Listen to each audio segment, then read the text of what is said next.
Hola a todos, muy buenas tardes. ¿Cómo les va? Hola Julie, Diana, Hola, profe. ¿cómo van? ¿Bien, bien? Buenas noches, Bien, profe. gracias. Qué bueno, me Hola, alegra. profe. ¿Cómo están todos? ¿Bien? ¿Mucha lluvia? Hola, profe, buenas tardes. Hola Jason, ¿qué tal todo? Bueno, entonces, ¿perdona? Llueve en Afgan. Bueno, antes unos avisos parroquiales. Digamos que el próximo sábado voy a realizar una sesión específica solo para el que pueda asistir. No hay ningún problema. Va a ser el sábado de 4 a 6 de la tarde. No sé si de pronto alguno pueda asistir a esa hora. ¿Qué vamos a desarrollar en esa sesión? Eh, una, digamos que va a ser una sesión netamente práctica en donde vamos a ver ejercicios de toda índole que tienen que ver con el procedimiento tributario. No sé si de pronto alguien se anime. Igual yo la grabo y se las publico, no tiene ningún inconveniente, pero quisiera saber si de pronto hay alguien que pueda asistir a esa hora. Yo, profe, yo puedo. Ah, ok, Hasblady, qué bien, muchas gracias. Profe, Gracias. me Sí. repite, buenas noches, qué pena es que acabo de ingresar. Ah, hola Ruby, bienvenida. No, no te preocupes. Es que les estaba diciendo que el próximo sábado voy a realizar una sesión en donde voy a trabajar solamente ejercicios que tienen que ver con el procedimiento tributario. ¿Esto por qué?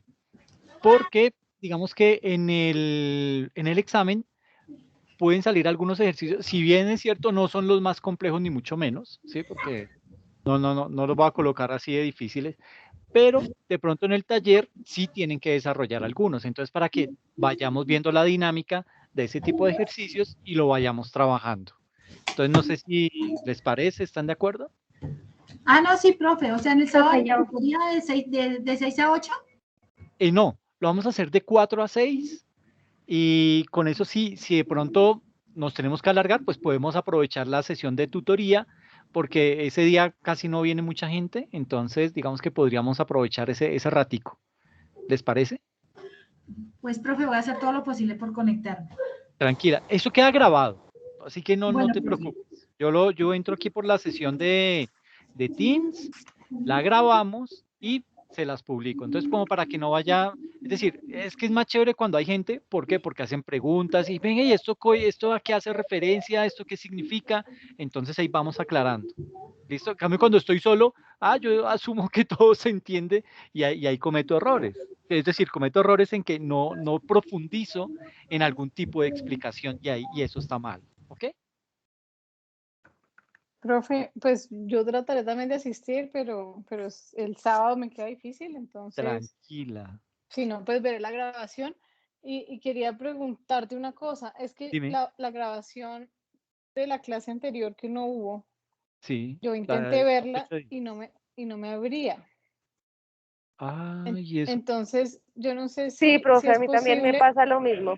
también te pasó, pero no sé si Miércoles. se Sí. pueden poner dentro de como donde están las grabaciones de las sesiones sincrónicas, que esas pues yo sí las he podido ver ahí, Ok, ok. pero esa yo no la pude abrir. Entonces, no, déjeme, yo porfa lo reviso porque no me había percatado del tema. Entonces, revisar grabación. Y entonces en el mismo sentido que la del sábado, pues quede grabada de pronto Sí. como una grabación sincrónica y no como quedó esta, porque esa no pude. Ay, perdón. No, tranquila, eso es culpa mía, pero yo lo soluciono. No hay problema por eso, no se preocupen que ya. Entonces, no les digo que hoy, porque hoy tengo hasta las 10 de la noche clase, pero sí mañana en la mañana lo resuelvo. ¿Ok, Juliana? Y a todos, de una vez les Vale, digo profe, eso. gracias. ¿Listo? Y entonces, la sesión del sábado queda a través de Teams. Y ahí les va a quedar la opción para que ustedes también la puedan ver y de igual manera la subo a sesiones sincrónicas para que no vaya a haber inconveniente. ¿Listo? Listo, profe, gracias. No, a ustedes muchas gracias. Y de todas formas, entonces, para el que pueda asistir, bienvenido. Y si no, pueden ver las grabaciones que ahí va a quedar esa sesión porque va a ser netamente práctica. ¿Listo? Profe, En- qué pena. sí, ¿Qué hora sí, es entonces? ¿El sábado? Qué pena, el buenas sábado tardes. de 4, hola, ¿cómo estás? El sábado de 4 a 6. Ah, listo, gracias. ¿Listo? De 6 a 8 en nuestra sesión de tutoría, pues digamos que con esa a veces no me gusta meterme porque como ahí llegan estudiantes de todas las materias, entonces me da como pena coger un momento específico, pero si es el caso y de pronto el tema se nos extiende, pues digamos que yo me puedo poner colorado un ratico y les digo a los muchachos, vengan, espérenme en media horita y los atiendo de 6:30 a 8 y terminamos el tema con procedimiento tributario. Ok, entonces digamos que no va a ser eso un inconveniente y podemos tener esa gabela de pronto una media horita más de extendernos si algo nos hace falta, si en algo tenemos que profundizar. ¿Listo? Listo, profe. Bueno, entonces pues nada, vamos a arrancar con la sesión. Voy a compartir.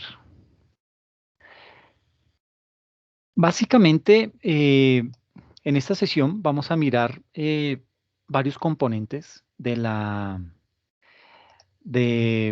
que es el procedimiento tributario, pues visto desde varios aspectos. El primero de ellos, digamos que comparándolo con la ley de financiamiento, la 1943, que después fue reemplazada por la ley de crecimiento, ay, se me olvidó el número de esa, que fue aprobada a finales del 2019. Entonces, digamos que desde ese punto de vista, ¿qué pasó con esa ley? Hubo cambios en temas de procedimiento tributario, pero digamos que los cambios que se hicieron desde la ley de financiamiento, que fue la que le derogaron a Duque, eh, porque digamos que Duque entró en el 2018, en diciembre del 2018 montaron esa reforma tributaria a las carreras y cometieron un pequeño error, que fue no haber cumplido con el principio de publicidad. Y el hecho de no haber cumplido con ese principio de publicidad fue lo que le dio pie a Vargas Lleras para que tumbaran esa ley eh, y tuviera el gobierno que volver a sacar otra reforma tributaria a finales del 2019 con el ánimo de que empezara a regir para el 2020. Entonces, digamos que esa ley tuvo varias características. Todos sabemos que pues, la ley 1943 tenía muchos beneficios para las grandes empresas, beneficios que se heredaron para la reforma tributaria del 2020. Esa em, era la ley 2010, 2019, ¿no? la 2010 2010, ok, yo decía de 2019. 2019, pero yo sí decía 2019 para el 2020, queda como muy enredado, pero entonces es 2010, muchas Sí. gracias, te agradezco mucho el aporte. Entonces, esa ley, la 2010, digamos que, ¿qué hizo? Ellos trataron de decir, bueno, lo que ya aplicamos aquí en el desarrollo de todo el 2019, pues, y lo que se vencía en el 2019, listo, ¿para qué nos lo vamos a llevar otra vez a repetirlo para el 2020? Entonces, más bien eso que se vencía, porque hubo unos términos que se vencían, lo que hicieron fue, ok, heredemos lo que más podamos y hagámosle unos ajustes a esa ley, la 2010, o sea, a la 1943 vamos a hacer unos ajustes pequeños y para que pase y quede aprobada sin que vaya a haber tanto impacto o que vaya a derivar en más procesos de legislatura, de temas de que pase que tenga problemas en la Cámara y luego que pase y tenga problemas de pronto en el Senado y eso se dilate. Entonces trataron de hacer como una reforma ahí muy light, pero ¿qué se hicieron? Entonces le implementaron más beneficios a las grandes empresas. Entonces uno dice, bueno, pero pucha, aunque ustedes saben mi posición, yo no soy muy amigo de que un Estado dependa mucho del pago de impuestos de las grandes empresas. ¿Por qué? Porque cuando la economía está bien, pues chévere, a todos les va bien, ¿sí? Y las empresas les va bien y de acuerdo a eso, pues también pagan. Pero como tienen toda esa cantidad de beneficios, pues como que no, no terminan pagando lo mismo. Y lo otro es que, digamos que cuando les va mal, pues obviamente el que lleva el bulto, y perdóname la expresión, es el Estado directamente. ¿Por qué? Porque depende muchísimo del recaudo de impuestos, sobre todo de la renta, vía personas jurídicas. Ahora, eso tiene otra implicación y es que cuando yo soy una gran empresa, yo tengo la capacidad y tengo la plata para poderle decir a un pool de abogados, oigan, necesito que me trabajen en mejorar mi pago de impuestos. Yo no quiero pagar todo eso, entonces necesito que me encuentren beneficios, que me encuentren descuentos, que me digan qué debo hacer para no pagar tanto impuesto. ¿Ok? Ahora, ese averígüenme en qué debo hacer es todo bajo el marco de la ley. Es un tema que es muy interesante de trabajar, es todo lo que se conoce como planeación tributaria. Entonces, digamos que desde ese punto de vista, el tema les puede funcionar a las grandes empresas, pero ¿y las pymes y las microempresas qué? Pues nada, esas empresas no tienen el tiempo para, esas empresas vienen en el día a día, no tienen tiempo de hacer un alto y parar y mirar, a ver, ¿será que hacemos planeación tributaria? No, pero si hacemos planeación tributaria dejamos de vender y si no vendemos no pagamos a los empleados y si no pagamos a los empleados, entonces como quieren unos se desenlazan todos unos eventos en cadena y eso es complejo. Entonces, desde ese punto de vista, digamos que los temas no funcionaron como muy chévere y pudo que en esa ley, digamos que se colaran toda esa gran cantidad de beneficios, pero únicamente para las superempresas, que son las que en esencia deberían pagar más y que si nos vamos a la práctica, nos vamos a dar cuenta que su tasa efectiva de tributación apenas alcanza a llegar a ser entre el 12 y el 16%, diferente a la nominal, que la nominal para el año grabable del 2020 está en el 32%. Entonces, imagínense, casi se están ahorrando el 50% de su tributo, solamente porque se acogen y saben cómo acogerse a ese tipo de beneficios. Entonces, digamos que ahí es en donde uno hasta en el sector empresarial ve desigualdad, ¿sí? ¿Por qué? Porque, pues, digamos que las pymes, bueno, las MIPYMES, no están preparadas para eso, no tienen el músculo financiero para poder determinar a ciencia cierta a qué tipo de beneficios caben y a veces les da más temor decir, uy, no, ¿y qué tal? Y si no es, y si no adjuntamos los papeles o los documentos que nos exigen, pues eso puede llegar a derivar aún en más problemas. Entonces, desde ese punto de vista, esta ley 1943, tal y como les digo, pues heredó muchos de los cambios que se habían efectuado en esa ley 1943 que en términos de procedimiento tributario habían creado. Entonces, aquí pues ya no digamos que no tuvieron que trabajar en ese aspecto, dijeron, no, lo mismo, repliquémoslo. Entonces vamos a explicar esos cambios que hubo para ver qué impactos tuvo. ¿Listo? Entonces, desde el punto de vista de los bienes exentos y excluidos, eh, y esto ya también les he hablado, la diferencia que existe entre exento y excluido. Si alguien me quiere recordar y por un puntico positivo ahí dentro de la clase.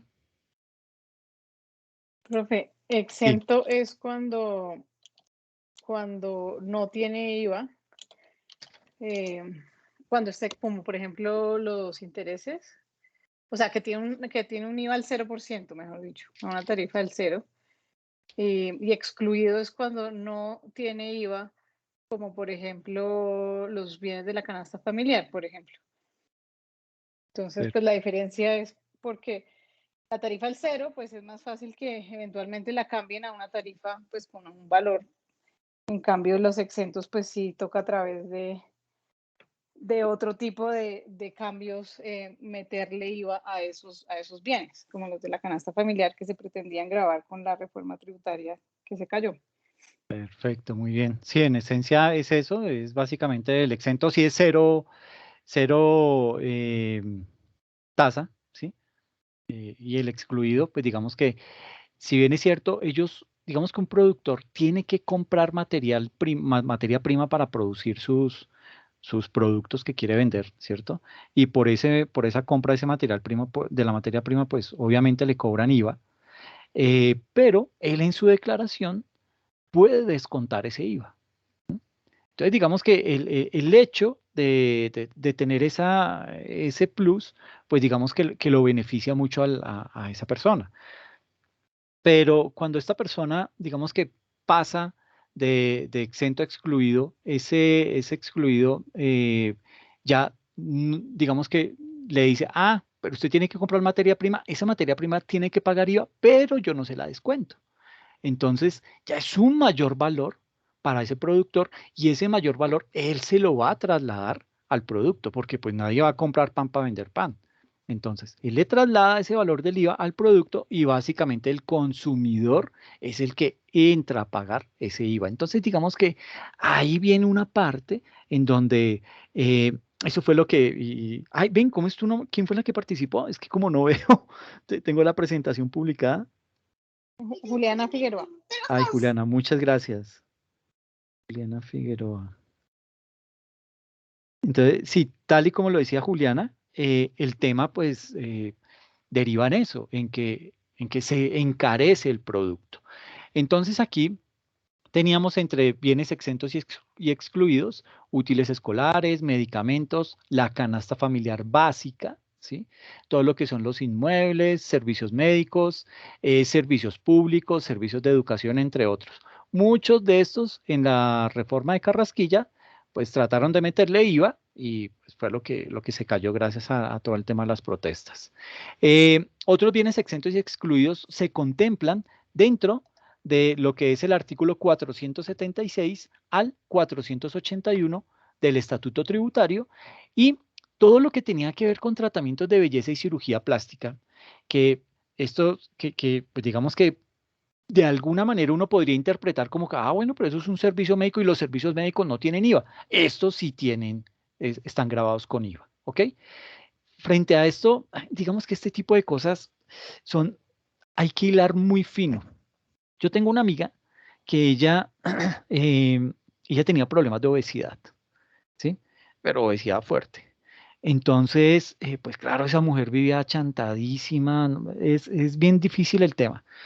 Entonces, sí, su autoestima por el piso. Y un día hasta ella se puso pilas y fue a la EPS. Y bueno, ella no es que fuera abogada, ella trabajó mucho tiempo con abogados y era como abogada empírica, ¿sí? O sea, tenía muy buenas bases de derecho. Entonces, no, que es que yo necesito que me ayuden a trabajar este tema de sobrepeso, a ver si me hacen una cirugía. No, pero eso es estético. No, pero ¿cómo va a ser estético si mire cómo estoy? Yo necesito que me hagan ese procedimiento. Entonces, la EPS, no, no, no, eso es algo estético y pues no, no le puedo ayudar. Eso lo tiene que pagar por su cuenta. Entonces, esta mujer interpuso una tutela en donde dijo, mire, ella tenía diabetes, eso aparte le estaba afectando psicológicamente, contó todo y la tutela salió a favor de ella, pero tuvo un gran detalle y fue que dentro de la tutela ella colocó que le debían prestar todos los servicios de manera integral. ¿Y qué significa eso de manera integral? Es decir, que no es solamente que le hagan la cirugía, le quiten la grasa y ya se acabó, sino que si se necesitan más cirugías posteriores, porque todavía hay que hacerle más adecuaciones, pues se puedan hacer sin ningún inconveniente, sin necesidad de acudir a otra tutela, ni mucho menos. Y el juez falló a favor de ella. Entonces fue una mujer a la que le, le hicieron toda la cirugía. Eso sí, sufrió porque esas cirugías son duras. Entonces imagínense que le quiten todo ese exceso de grasa. Esa era casi una cirugía plástica. Esta mujer sufría terriblemente. Y con los senos, y perdón, pues esto se los cuento porque es caso de la vida real y para que vean hasta dónde llegó el tema. Obviamente, pues ella no podía quedar desproporcionada, ¿sí? Entonces, dentro de la cirugía tenían que acomodarle los senos y uno de los senos le quedó más arribita que el otro. No, eso para esa mujer fue peor. Decía, pero ¿cómo me dañaron? No sé qué. Yo decía, pero ¿cómo antes la sacó barata? ¿Sí? Pero no, con esa palabrita de integral, ella logró que le hicieran de nuevo la cirugía de los senos para que le pudieran acomodar bien y le quedara perfecto y no le afectara psicológicamente. Pues puede sonar un tema muy traído de los caballos de Diana, pero bueno, ¿y este man por qué nos habla? Si bien es cierto, eso tiene IVA, pues ¿cuál es el inconveniente? No, básicamente es ver el alcance y los detalles que se pueden llegar a tener al momento de exigir uno sus derechos, ¿ok? Y esta mujer a 0 pesos te hicieron como 6, 7 cirugías. Y vuelvo y digo, el dolor que sufrió esa mujer fue terrible. ¿Por qué? Porque dentro de la cirugía que le hicieron, le quitaron el duodeno. Y al quitarle el duodeno, esa mujer tenía diabetes. Si le quitan el duodeno, se le quita la diabetes. Ahora, eso no es la cura para la diabetes, ¿no?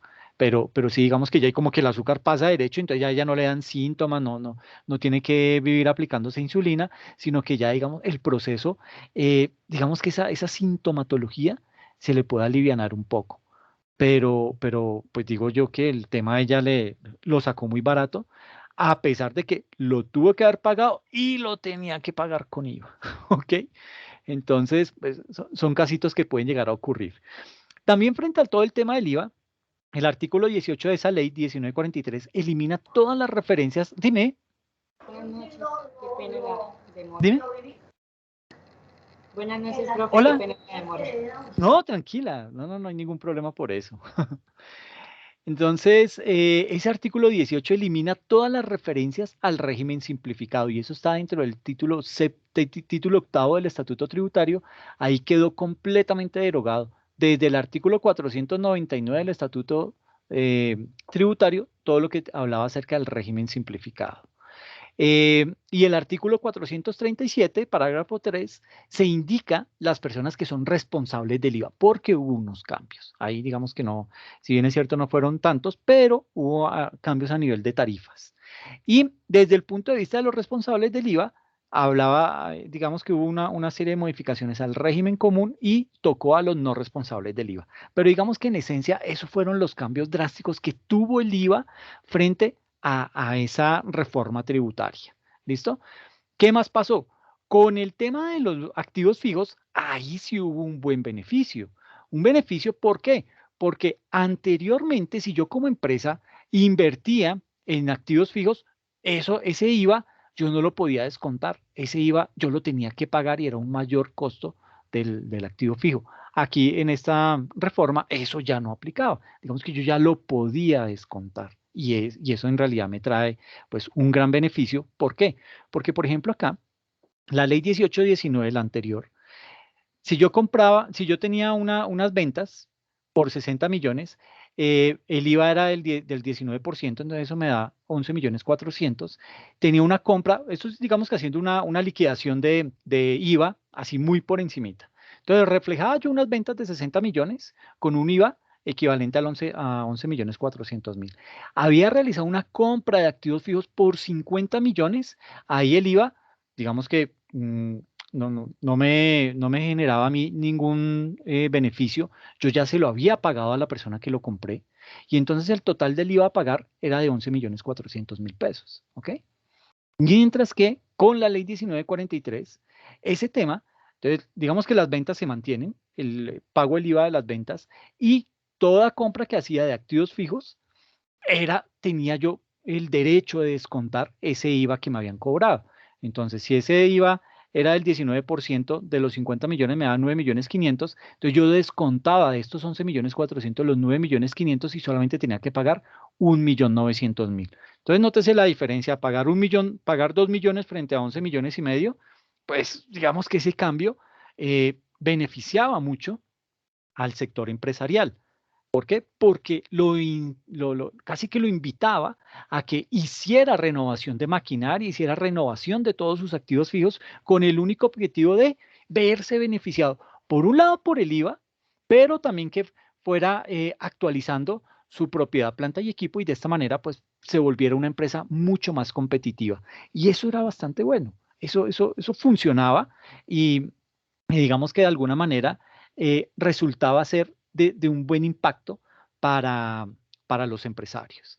Frente al impuesto al consumo, digamos que este es un tributo generado por la prestación de un servicio o venta de comida, restaurantes y bebidas a un consumidor final. Entonces, digamos que los responsables eran todos aquellos que tenían unos contratos mayores o iguales a 119.945.000. Este tipo de personas pues estaban excluidos del IVA, ¿sí? Pero aquellos que tenían unos ingresos de 119.945.000 y tenían más de un establecimiento, a ellos sí les aplica una tarifa del 8%, ¿ok? Básicamente aquí se habla que es un establecimiento bajo la modalidad de franquicia. Si es un establecimiento bajo la modalidad de franquicia, un Subway, un McDonald's, un Kentucky Fried Chicken, ese tipo de negocios serán responsables de IVA del 19% y no del impoconsumo. ¿Ok? A ellos no les aplicaría esto porque por el simple hecho de ser una franquicia. ¿Listo? Ahora, frente al tema de impuesto de renta a personas naturales, Digamos que profe, para el consumidor sí fue un cambio grande ese impuesto al consumo porque ese sí, ya no se puede deducir de nada. Entonces, para mí eh, ya quedó eso como un gasto. sí, eso tuvo un impacto fuerte para el bolsillo del consumidor, precisamente por lo que... Juliana, Sí, señor. que sí, tal y como lo menciona Juliana, el tema, pues obviamente se lo trasladan al consumidor final.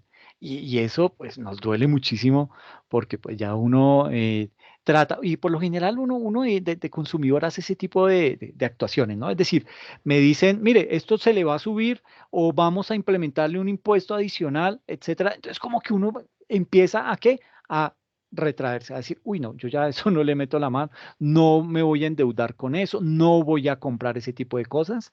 ¿Por qué? Porque pues básicamente me puede llegar a derivar en un sobrecosto. Entonces, digamos que esto también venía afectado por esa reforma tributaria y desde el punto de vista de las personas naturales, pues digamos que esa ley, antes de la ley 1943, digamos que habían 5 cédulas que era bajo las cuales uno hacía la declaración de renta. No sé si se acuerdan el famoso IMAN y el IMAS, que eso dio dolores de Uy, sí, cabeza eso fue horrible.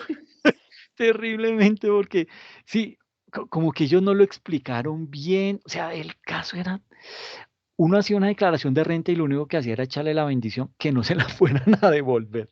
Era lo único que uno podía hacer porque estábamos ahí como en una cáscara de huevo que uno decía, miércoles, ¿será que sí lo entendí bien? Y no habían campañas como las hay ahora que salen empresas, salen oficinas de abogados en donde hacen capacitación frente al tema y uno, claro, no, en esa época no lo había. Entonces, estas Uy, pero eso fue famosas, un error también de la eh, DIAN, porque sí, un montón de gente que pagaba impuestos, pues que pagaba impuestos de renta como persona natural alto, luego cuando salió lo del IMAS, terminó pagando cero o incluso teniendo saldos a favor. sí, Entonces yo sí creo que eso fue como un error de ellos que no pudieron calcular bien el tema y se les fue el tema. Igual que cuando comenzaron lo de las cédulas, que eran cédulas separadas, pues uno podía ahí como arbitrar un poco con que, con que dependiendo de dónde metía uno la cédula, pues había un pedazo que siempre estaba exento, o sea, que no daba los topes.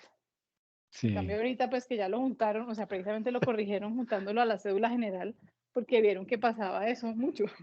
Pero yo no sé Sí. por qué ellos no hacen como ejercicios antes de sacar una ley para ver si les va a aumentar de verdad el recaudo o antes se les va a caer. Yo no entiendo. No, pero creo que pagaban menos, pero se compensaba con el CRE.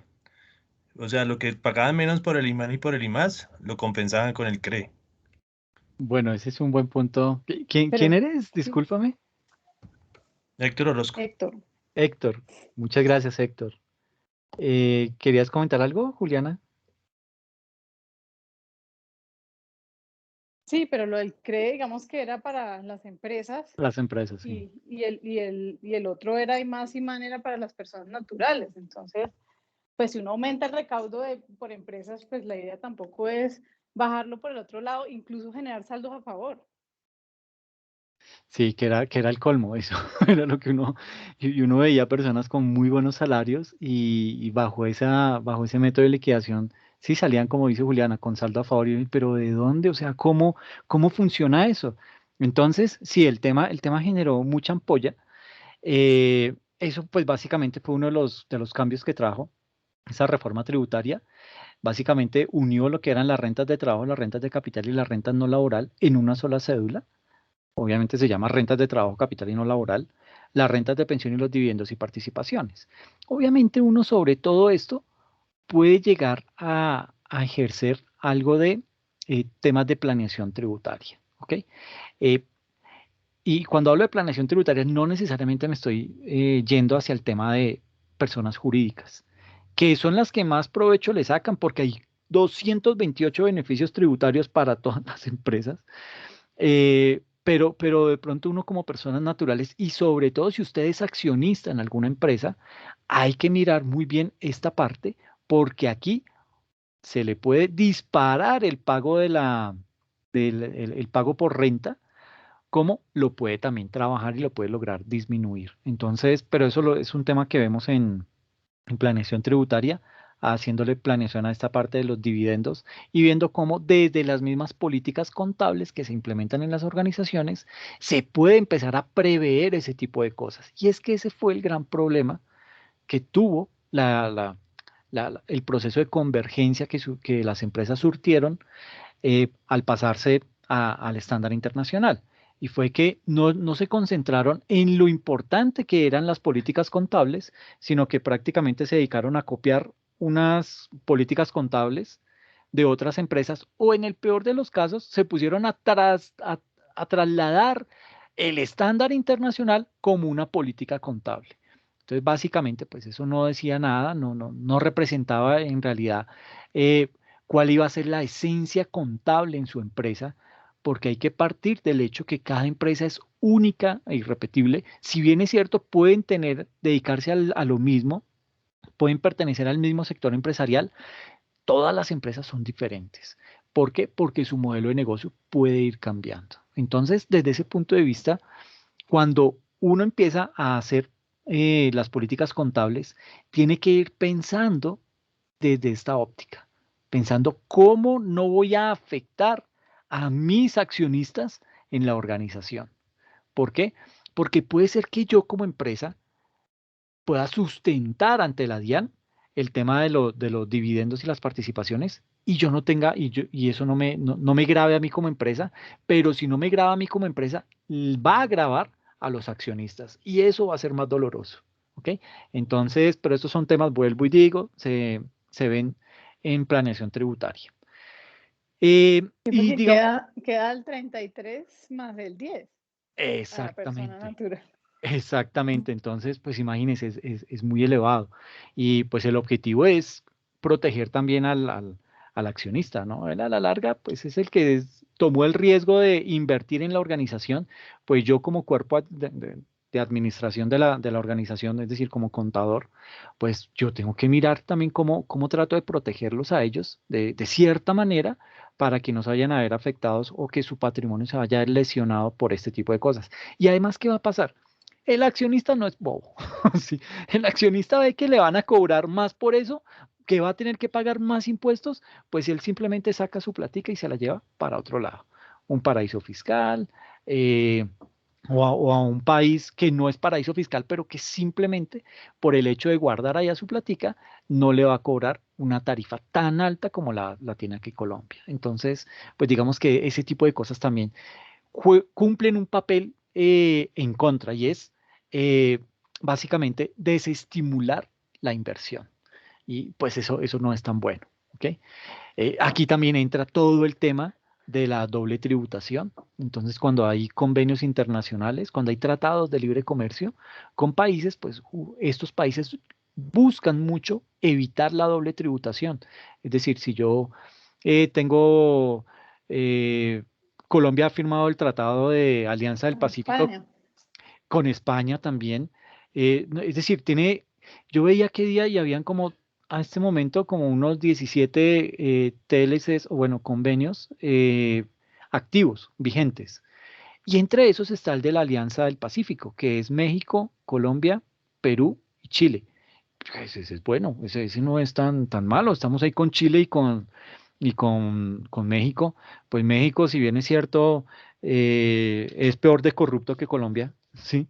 Pero digamos que la economía mexicana es buena. Es una economía que prospera mucho gracias a sus vecinos del norte, que con ese tratado que ellos tienen, pues digamos que eso es lo que ha jalonado el desarrollo de México. Y pues digamos que si nos logramos chilinguear ahí con un buen tratado, pues eso nos va a ayudar. Entonces, ¿qué pasa? Que si yo voy y hago un tipo de inversión o, o trato de invertir un dinero allá en México y ese dinero me renta unas utilidades y yo pago pago impuesto por esas utilidades en México, cuando yo traiga mi platica a Colombia, yo ya no voy a tener que pagar más impuestos por eso. ¿Por qué? Porque yo ya los pagué en México y hago mención del Tratado de la Alianza del Pacífico. Simplemente para que no me vayan a cobrar eso porque eso sería doble tributación. Y la doble tributación también juega en contra de la inversión de capital extranjero en un país determinado. Entonces, digamos que todo ese tipo de cositas hay que tenerlas muy presentes porque eso puede llegar a afectar tanto, o puede llegar a afectar el patrimonio del accionista o puede llegar a afectar el patrimonio de la empresa. Entonces hay que hilar muy fino cuando estamos haciendo políticas contables. Ahora, no significa que una política contable yo no la pueda cambiar, no la pueda madurar. Está bien, metí las de caminar cuando las implementé por primera vez, ahora tengo que corregirlo. Lo que pasa es que corregirla duele un poquito, pero se puede, ¿ok? Entonces, corregirla, ¿qué me implica?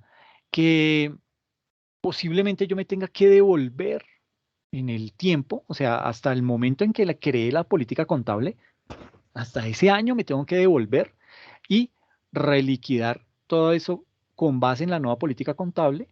¿Para qué? Para reexpresar esos estados financieros de esa época. Reexpresar no es irme, borrar y colocar la cifra que no, es simplemente ir, heredar los datos y traerlos y reflejar ese movimiento en mis estados financieros de este año. Entonces, eso, digamos que es una manera que me permite a mí poder, digamos que, actualizar mis políticas contables, porque créame, fueron muchas las empresas que se equivocaron con las políticas contables y hoy están pagando el precio por eso. Hay otros cambios en las políticas contables que no implican el tema de reexpresar estados financieros. Por ejemplo, con todo el tema del COVID, muchas empresas que cerraron, que se vieron obligadas a cerrar y sus activos fijos se quedaron ahí como improductivos, ellos podían haber cambiado su política contable, cambiar ese método de depreciación sin que eso les afectara eh, digamos que se tuviera que reexpresar todos los estados financieros de ahí hacia atrás por el cambio de esa política.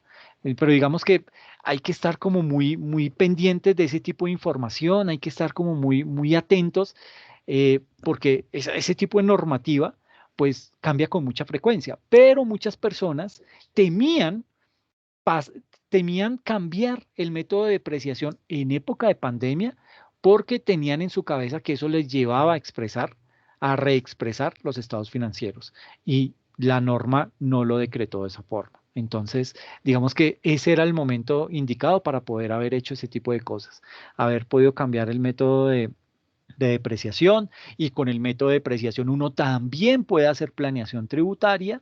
Puede ser que no se ahorre en dinero, pero hay algo que sí se ahorra, hay algo que sí obtiene y es flujo de caja, ¿ok? Entonces, pero todos esos son temitas de planeación tributaria, ¿listo? Ahí, digamos que lo que hice fue meterme un poquito con como darles un abrebocas, pero del impacto que realmente tiene el tema de las políticas contables y cómo desde la política contable yo puedo empezar a realizar mi planeación tributaria. ¿Listo?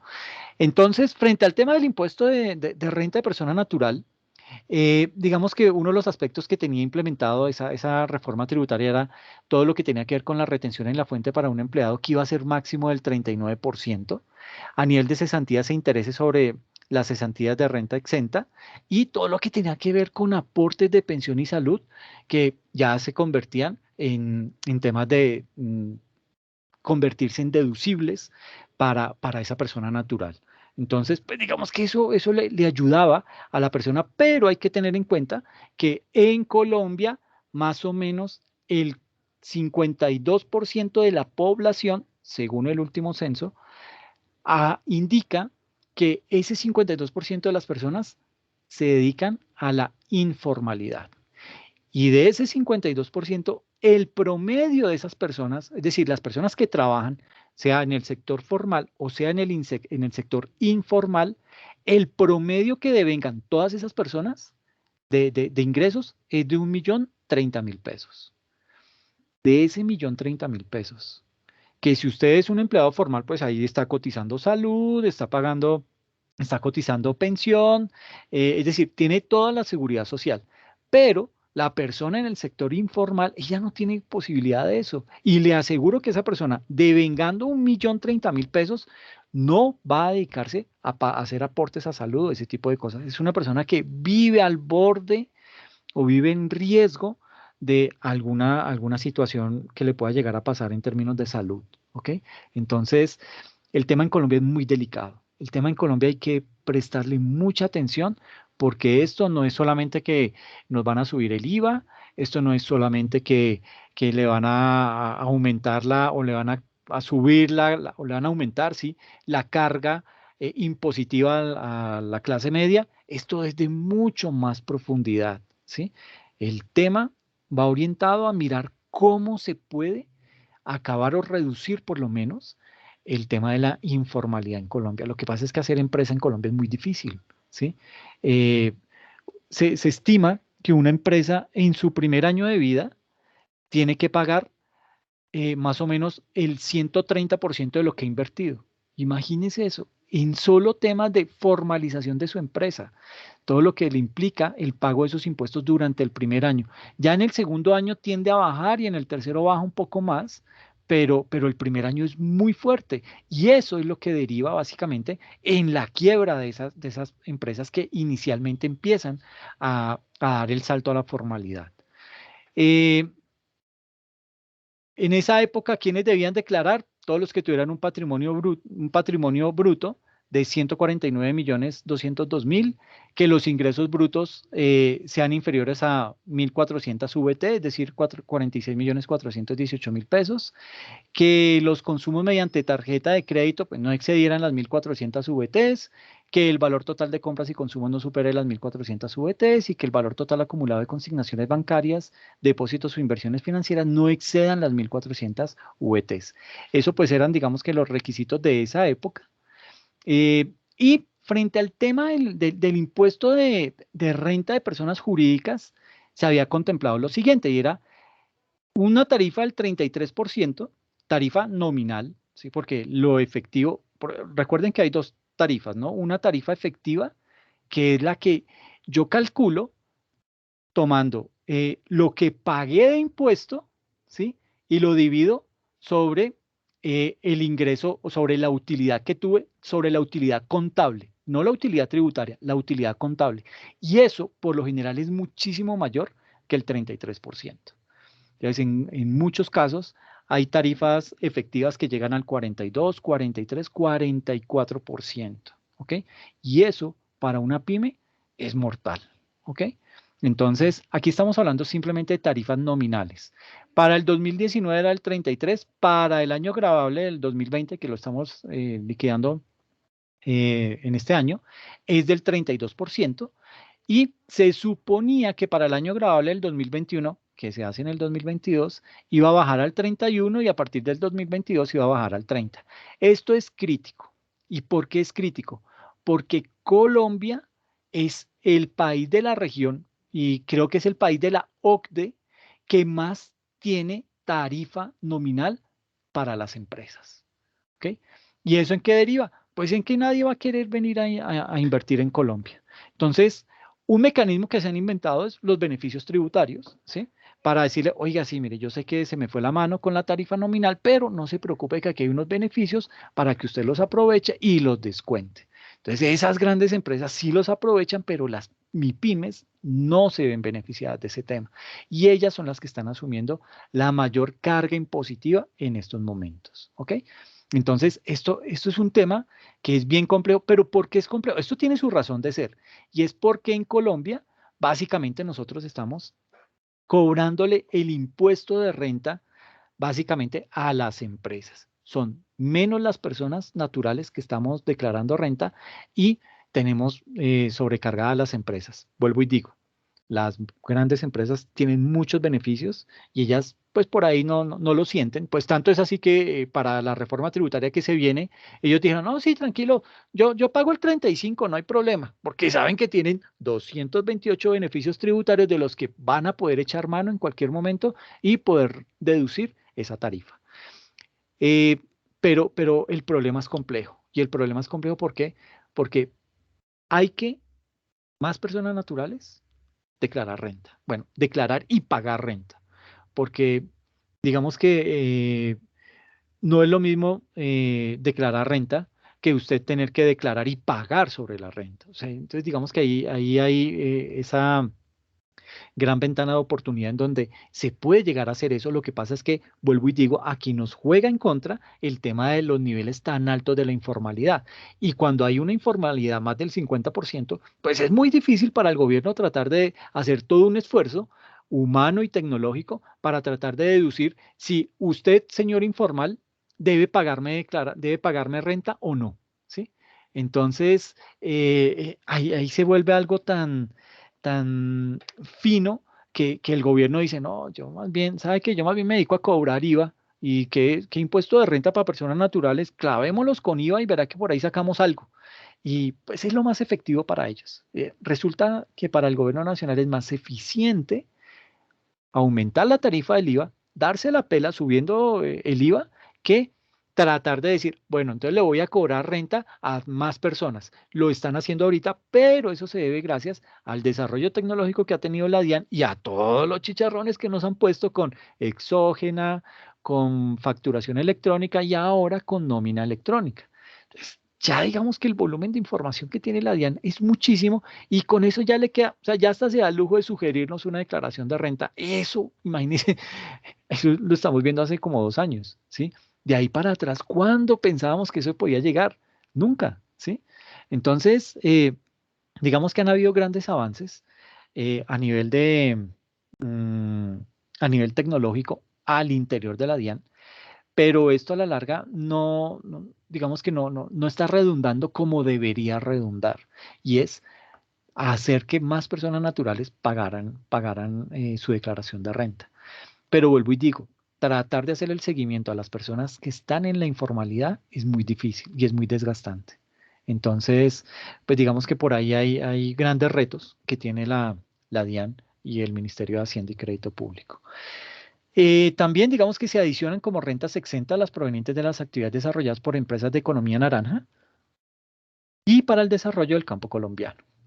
El precio de venta de bienes no puede ser inferior al costo o al avalúo catastral ni al autoavalúo, y a partir del 2019 no son constitutivos de costos las sumas de dinero que se hayan desembolsado a través de entidades financieras, y todo lo que era la renta presuntiva, decía ahí que será del 3.5% para los años grabables 2019 y 2020 será del 1.5% y del 0% para el 2021 del patrimonio líquido del año inmediatamente anterior. Recuerde que la renta presuntiva es eso que, digamos que si usted va a declarar renta para el 2020 y por X o Y razón, sus ingresos para el año gravable del 2020 fueron inferiores a los del año 2019. Entonces el gobierno le dice, ay, papito, me da mucha pena consumarse de lindo, pero usted por su ineficiencia o su ineficacia de poner a trabajar todo su patrimonio, yo no voy a perder esa plata. Entonces, lo que vamos a hacer es lo siguiente, usted no me va a pagar renta con base en los ingresos que tuvo, porque como le fue mal, entonces lo que sí vamos a hacer es, nos vamos a ir al año inmediatamente anterior, sobre ese año, el patrimonio líquido me le va a aplicar esta tarifa, si era para el 2019, o esta tarifa, si es para el 2020. Y eso obviamente pues es un monto considerable, pero es básicamente eso. Es decir, que el gobierno no permite que existan activos improductivos, pero sí tierras improductivas. Y ustedes ya saben a quién me refiero. Pero básicamente el tema va orientado a eso, a que todo el tema de la renta presuntiva trata de castigar o de penalizar a aquellas empresas que no fueron efectivas con el desarrollo de su objeto social. ¿Y qué es no ser efectivo? No haber superado las utilidades del año inmediatamente anterior. Eso es ineficacia en el desarrollo del objeto social. Entonces, frente a eso, fue que Y a las crearon personas naturales también, ¿no? a las personas naturales. Ay, no sabía esa. Que a las personas naturales también hay renta presuntiva. Bueno, claro que está bueno, estaba se supone que va a quedar en el 0%, ¿no? Pero con esto de la reforma tributaria, este va a ser un cambiecito que le van a hacer. O sea, ya no va a ser del cero. Van a decir, no, no, no, el del 2021 el patrimonio líquido más el favor, chiqui, esto va a subir. Posiblemente lo vuelvan a subir al 3.5 o al 4. A partir, con la nueva reforma tributaria, van a querer volver a reactivar esa renta presuntiva. Y a la larga no es tan malo. Bueno, es crítico cuando por temas de pandemia usted no puede poner a producir o vaya a generar los mismos ingresos del año inmediatamente anterior, aunque eso estaba, digamos que salió una ley frente a ese tema digamos que protege en ese sentido a los empresarios. Pero básicamente lo que busca esa renta presuntiva es ese tema, es tratar de mirar cómo usted con los activos que tiene puede generar más ingresos y en la medida en que genere más ingresos, pues obviamente que pueda pagar más impuestos. Entonces es como un mecanismo que en principio no lo ve sano, porque dice, uy, no, sí, me impulsa a tener más ingresos, a moverme empresarialmente en mi sector para sacar adelante mi empresa y posicionarme cada vez más y moverme y hacer convenios y no sé qué, pero pues digamos que en el momento en que esto se vuelva cero, pues digamos que ya las empresas van a dejar mm, algunas de pronto cambian su política contable y empiezan ya a valorar, a hacer su medición de activos fijos a costo histórico y no a valor razonable, y pues ustedes ya saben lo que eso implica, y ahí puede que se empiece a hablar otra vez de activos improductivos. Pero pues son temas que nos va a mostrar el año siguiente, cuando ya se empiece a implementar esa nueva... a propósito, ¿han escuchado algo de esa reforma tributaria? ¿De la nueva? Sí. Sí, ya salió el borrador. ¿Y qué trae así de novedoso? ¿La has podido No, pues leer o algo? No. digamos que para personas naturales no hubo ningún cambio. Sí. Para personas jurídicas le sube la tasa al 35% y básicamente habla montones de los beneficios que va a haber pues por pandemia. Siguen muchos subsidios, sigue el tema de beneficios a las empresas por contratación de jóvenes entre los 18 y los 28. entre los 16 y los 28 años, exacto, como el PAEF, pero para contratación de jóvenes. El PAEF también lo prolongan hasta el otro año. Digamos que más que todo es por subsidios que habla y lo único así grande es lo de rentas de las empresas que sube al 35%. Perfecto, bien. Sí, ese es de pronto lo más destacable de esa reforma tributaria, pero sí, esa reforma tributaria, pues desafortunadamente no va a tener un impacto, ¿sí?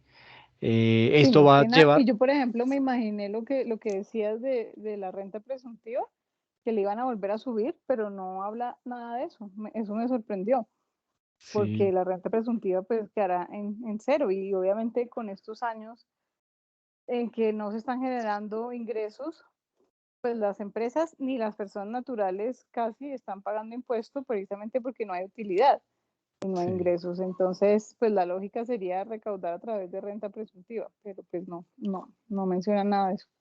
Vea, pues, bueno, esperemos a ver porque pues todavía falta que la prueben, ¿no? Y ahí le pueden meter cualquier Ahí le meten cosita. todos los micos. Sí. Sí, pero muchas gracias por el dato, bien, muy interesante. Y sí, el tema de esa reforma tributaria, pues se va a quedar corta. O sea, el gran problema que tenemos nosotros es la deuda externa tan grande. Y hoy confirmaron que el Fondo Monetario Internacional le abrió una línea de crédito a Colombia como por 280, perdón, por 2.800 billones, 2.800 millones de dólares para poder salir del meollo en el que está. Pero ustedes y yo sabemos que esa platica muchas veces se pierde en el camino. Eh, También el tema ay, sí, yo quiero recibir refugiados. Pues todos sabemos que, ¿qué es lo que pasa ahí? Que ahí lo que hace es que las grandes potencias le dicen a Colombia, ok, listo, qué chévere que usted los va a recibir, tome, yo le doy platica y téngalos allá, ¿sí? Pero esa plata se la roban. Eso fue lo que hicieron con los venezolanos cuando salió y dijo, no, sí, yo abro la frontera. Y claro, entonces de inmediato los países dijeron, no, no, no, qué chévere ese detalle, tome, yo le ayudo. Y esa plática nunca la vimos, ¿ok? Que sí que iba a ir para educación, que iba a ir para salud, pero lo seguíamos viendo en las mismas condiciones a los venezolanos, ahora con los afganos. Entonces, pues no sé qué sea, pero definitivamente aquí el gran problema es la corrupción, que es la que nos está dañando y dañando desde hace mucho tiempo. Uy, a propósito de la corrupción, ¿sí vieron quién está detrás del robo de Mintic?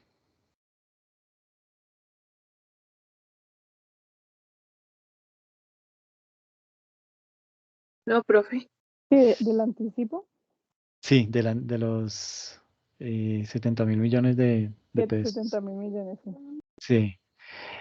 Pues está, es que se me olvidó el nombre, espérame, no sé si alguien lo puede buscar ahí. ¿Quiénes fueron los que estuvieron detrás del desfalco en Bogotá? ¿Cómo fue que se llamó ese desfalco? ¿Los nules? No, había otro contratista con ellos. Eran los Nule y otro costeño también. Y con costeño no me estoy refiriendo a todos los de la costa que son corruptos, ni mucho menos, sino que este señor es de allá de Montería. ¡Ey, se me olvidó el nombre! Que también estuvo detrás del carrusel de la contratación. A ver si lo buscamos acá. Porque es increíble, o sea, yo digo, pero ¿de dónde? ¿Cómo hacen estas personas que se supone están en estos momentos? Yo creo que el señor está en la cárcel y tuvo el descaro de crear esta empresa con personal ficticio y logró hacerse al negocio. Dando un anticipo de 5.000 millones a una empresa constructora. Imagínense. Y estamos hablando de TIC Ah, y fue por honorarios. imagínense, terrible ese tema. O sea, es un tema que uno a mí no me cabe en la cabeza. Venga, aquí que dice, es que es para que ustedes queden aterrados del nivel de corrupción que hay en nuestro país. ¿Cómo le adjudican a este tipo de personas ese contrato? Y, o sea, esto lo sacó a la luz una periodista, ¿sí? Entonces, ¿cómo le puede ganar una periodista a la Contraloría, a la Procuraduría, a todas estas IAs? ¿Ah? Entonces, ay, se me olvidó el nombre de este señor, Dios. Samuel Moreno. No es Samuel Moreno ni los Nule. Hay otro que está detrás de eso. Dice, aquí está. Emilio Tapia. Este señor es el que está detrás de esa contratación. Y ahí está todo el grupo de amigos de él que hicieron todo lo del carrusel de la contratación, como el famoso el contralor distrital de esa época, del carrusel de la contratación, que también es socio de Emilio Tapia en esa contratación. Entonces, dése cuenta hasta dónde llegan las cosas. Rusi, exactamente. Entonces, miren hasta dónde llegan las cosas. O sea, ¿cómo es posible que una persona sindicada, una persona que le comprobaron el delito y puede seguir tranquilamente, sigue delinquiendo como si nada hubiera pasado? Entonces, pues desafortunadamente estos son temas que hacen. Eso juega nos juega en contra desde varios aspectos. Y aquí eso me da pie para pasar a lo siguiente. Me voy a saltar este pedacito por varias razones. Bueno, la primera es, y digamos que con lo de la corrupción y todo esto, voy a llegar a lo que es la finalidad del procedimiento tributario. Entonces, la finalidad del procedimiento tributario es que el Estado pueda obtener el recaudo que espera, el recaudo proyectado, esas cifras del presupuesto general de la nación, que las pueda cumplir. ¿Por qué? Porque si no cumple eso, él sí va a cumplir el gasto. Entonces, y si no tiene plática para cubrir el gasto, ¿qué va a hacer? Pues va a salir a endeudarse. Y ustedes y yo sabemos que la endeudadita es muy fuerte y no nos va a traer nada bueno. Y a propósito, lo que les decía, lo que nos trajo ahorita, bueno, la ayuda que le está dando el Fondo Monetario Internacional a los países, entonces...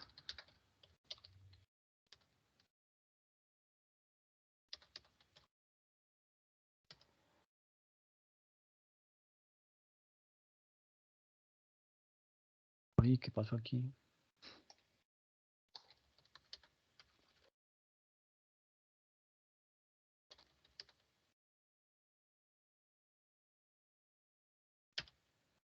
Miren nomás lo que acaba de pasar.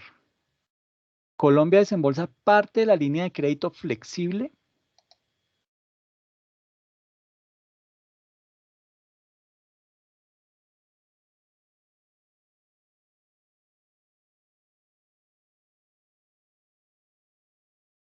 Esto es de... Ah, no, esto es del 3 de diciembre de 2020. Bueno, hoy escuché la noticia que el Fondo Monetario sacó esa línea de crédito para... Mire, Colombia recibiría 2.800 millones de dólares del Fondo Monetario Internacional.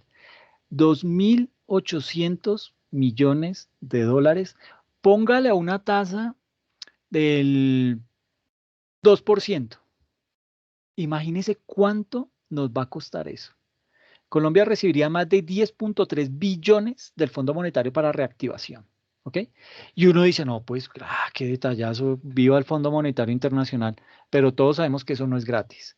Por eso nos van a cobrar una gran cantidad de intereses y esa plática se la van a soltar al final de este gobierno, en donde todos sabemos que ellos van a hacer las suyas. ¿Por qué? Porque ya se van, ¿sí? Y tienen toda la posibilidad de seguir haciendo lo que mejor saben hacer. Entonces, pues nada, básicamente lo que se quiere, lo que busca el Estado con base en el procedimiento tributario es obtener ese recaudo, ¿ok? Incrementar el recaudo, o bueno, no incrementarlo, pero sí, digamos que esas metas que se ha trazado a nivel de recaudo, que las cumpla, ¿listo? Y por parte del contribuyente, que como contribuyentes nosotros podamos pagar impuestos desde la justicia, la equidad y la legalidad. Es decir, que yo no vaya a pagar más de lo que me corresponde, que yo pague en términos de equidad y de legalidad. ¿Por qué? Porque sé que el resto de personas que cumplen las características que yo cumplo están pagando lo mismo. Entonces eso me va a transmitir algo de tranquilidad. Pero, ¿qué pasa con esto? Aquí viene una serie de objetivos que nos traza el procedimiento tributario, y básicamente este es un objetivo de la administración tributaria. ¿Cuáles son los objetivos de esa administración tributaria? Pues primero, cumplir y hacer cumplir la ley. Es decir, que aquello que queda escrito dentro de la ley o dentro de esas reformas tributarias o lo que aparece dentro del estatuto tributario, que eso se cumpla a cabalidad. ¿Ok? Pero entonces ahí vienen cositas, uno empieza a ver, bueno, pero ¿cómo así que yo sí estoy pagando mis impuestos y hay personas que no?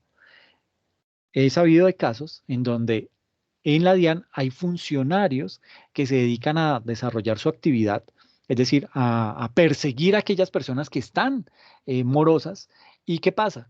Que esas personas a las que están persiguiendo por lo general son delincuentes, son personas que tienen negocios turbios. Entonces, cuando lo llama un funcionario de la DIAN y dice, oiga, señor, es que usted hemos visto y usted no ha pagado lo que le corresponde y tiene problemas con sanciones. Entonces el señor muy amablemente le dice, mire, es mejor que se calle o paso y lo mando a buscar. ¿Ok? Entonces, eso también, digamos que cuando usted como funcionario ve que su función o el tratar de cumplir la función dentro de lo que le manda el cargo y lo que le manda la ley, usted no se siente respaldado, no tiene un buen... qué sé yo, como que usted pueda desarrollar su actividad bajo condiciones de seguridad, pues usted comienza a fallar y comienza a decir, no, pues yo a este señor lo dejo quieto y más bien se lo paso a otro y que lo busque él y todos van ocurriendo bajo esa misma situación. Entonces acá en Colombia el grado de delincuencia y parece que funciona también el tema del miedo que tiene su recompensa. Y una recompensa es precisamente esa, que estas personas no pagan impuestos. ¿Por qué? Porque amenazan a los funcionarios para que no los sigan llamando a cobrarles ese tipo de cosas. Pero esto está enmarcado dentro del objetivo de la administración tributaria. Otro objetivo es reducir el costo de recaudo. Es decir, que yo pueda recaudar más con un menor costo, con menos infraestructura, con pagando menos personal, ¿sí? Y pues digamos que aquí esto tiene sus pros y sus contras. Sus pros es que, pues chévere, en donde usted lo pueda hacer, ¿sí? Eso sería un golazo. ¿Por qué? Porque le aseguro que va a ser el ejemplo de mostrar a nivel mundial. Pero, como todos sabemos que eso no se va a dar, imagínense que Chile tiene su DIAN allá en Chile, tiene alrededor de 25.000 funcionarios. La DIAN en Colombia tiene apenas 3.500. Y ahorita con el nuevo concurso, pues puede que lo suban a 4.500, pero sigue siendo ínfimo.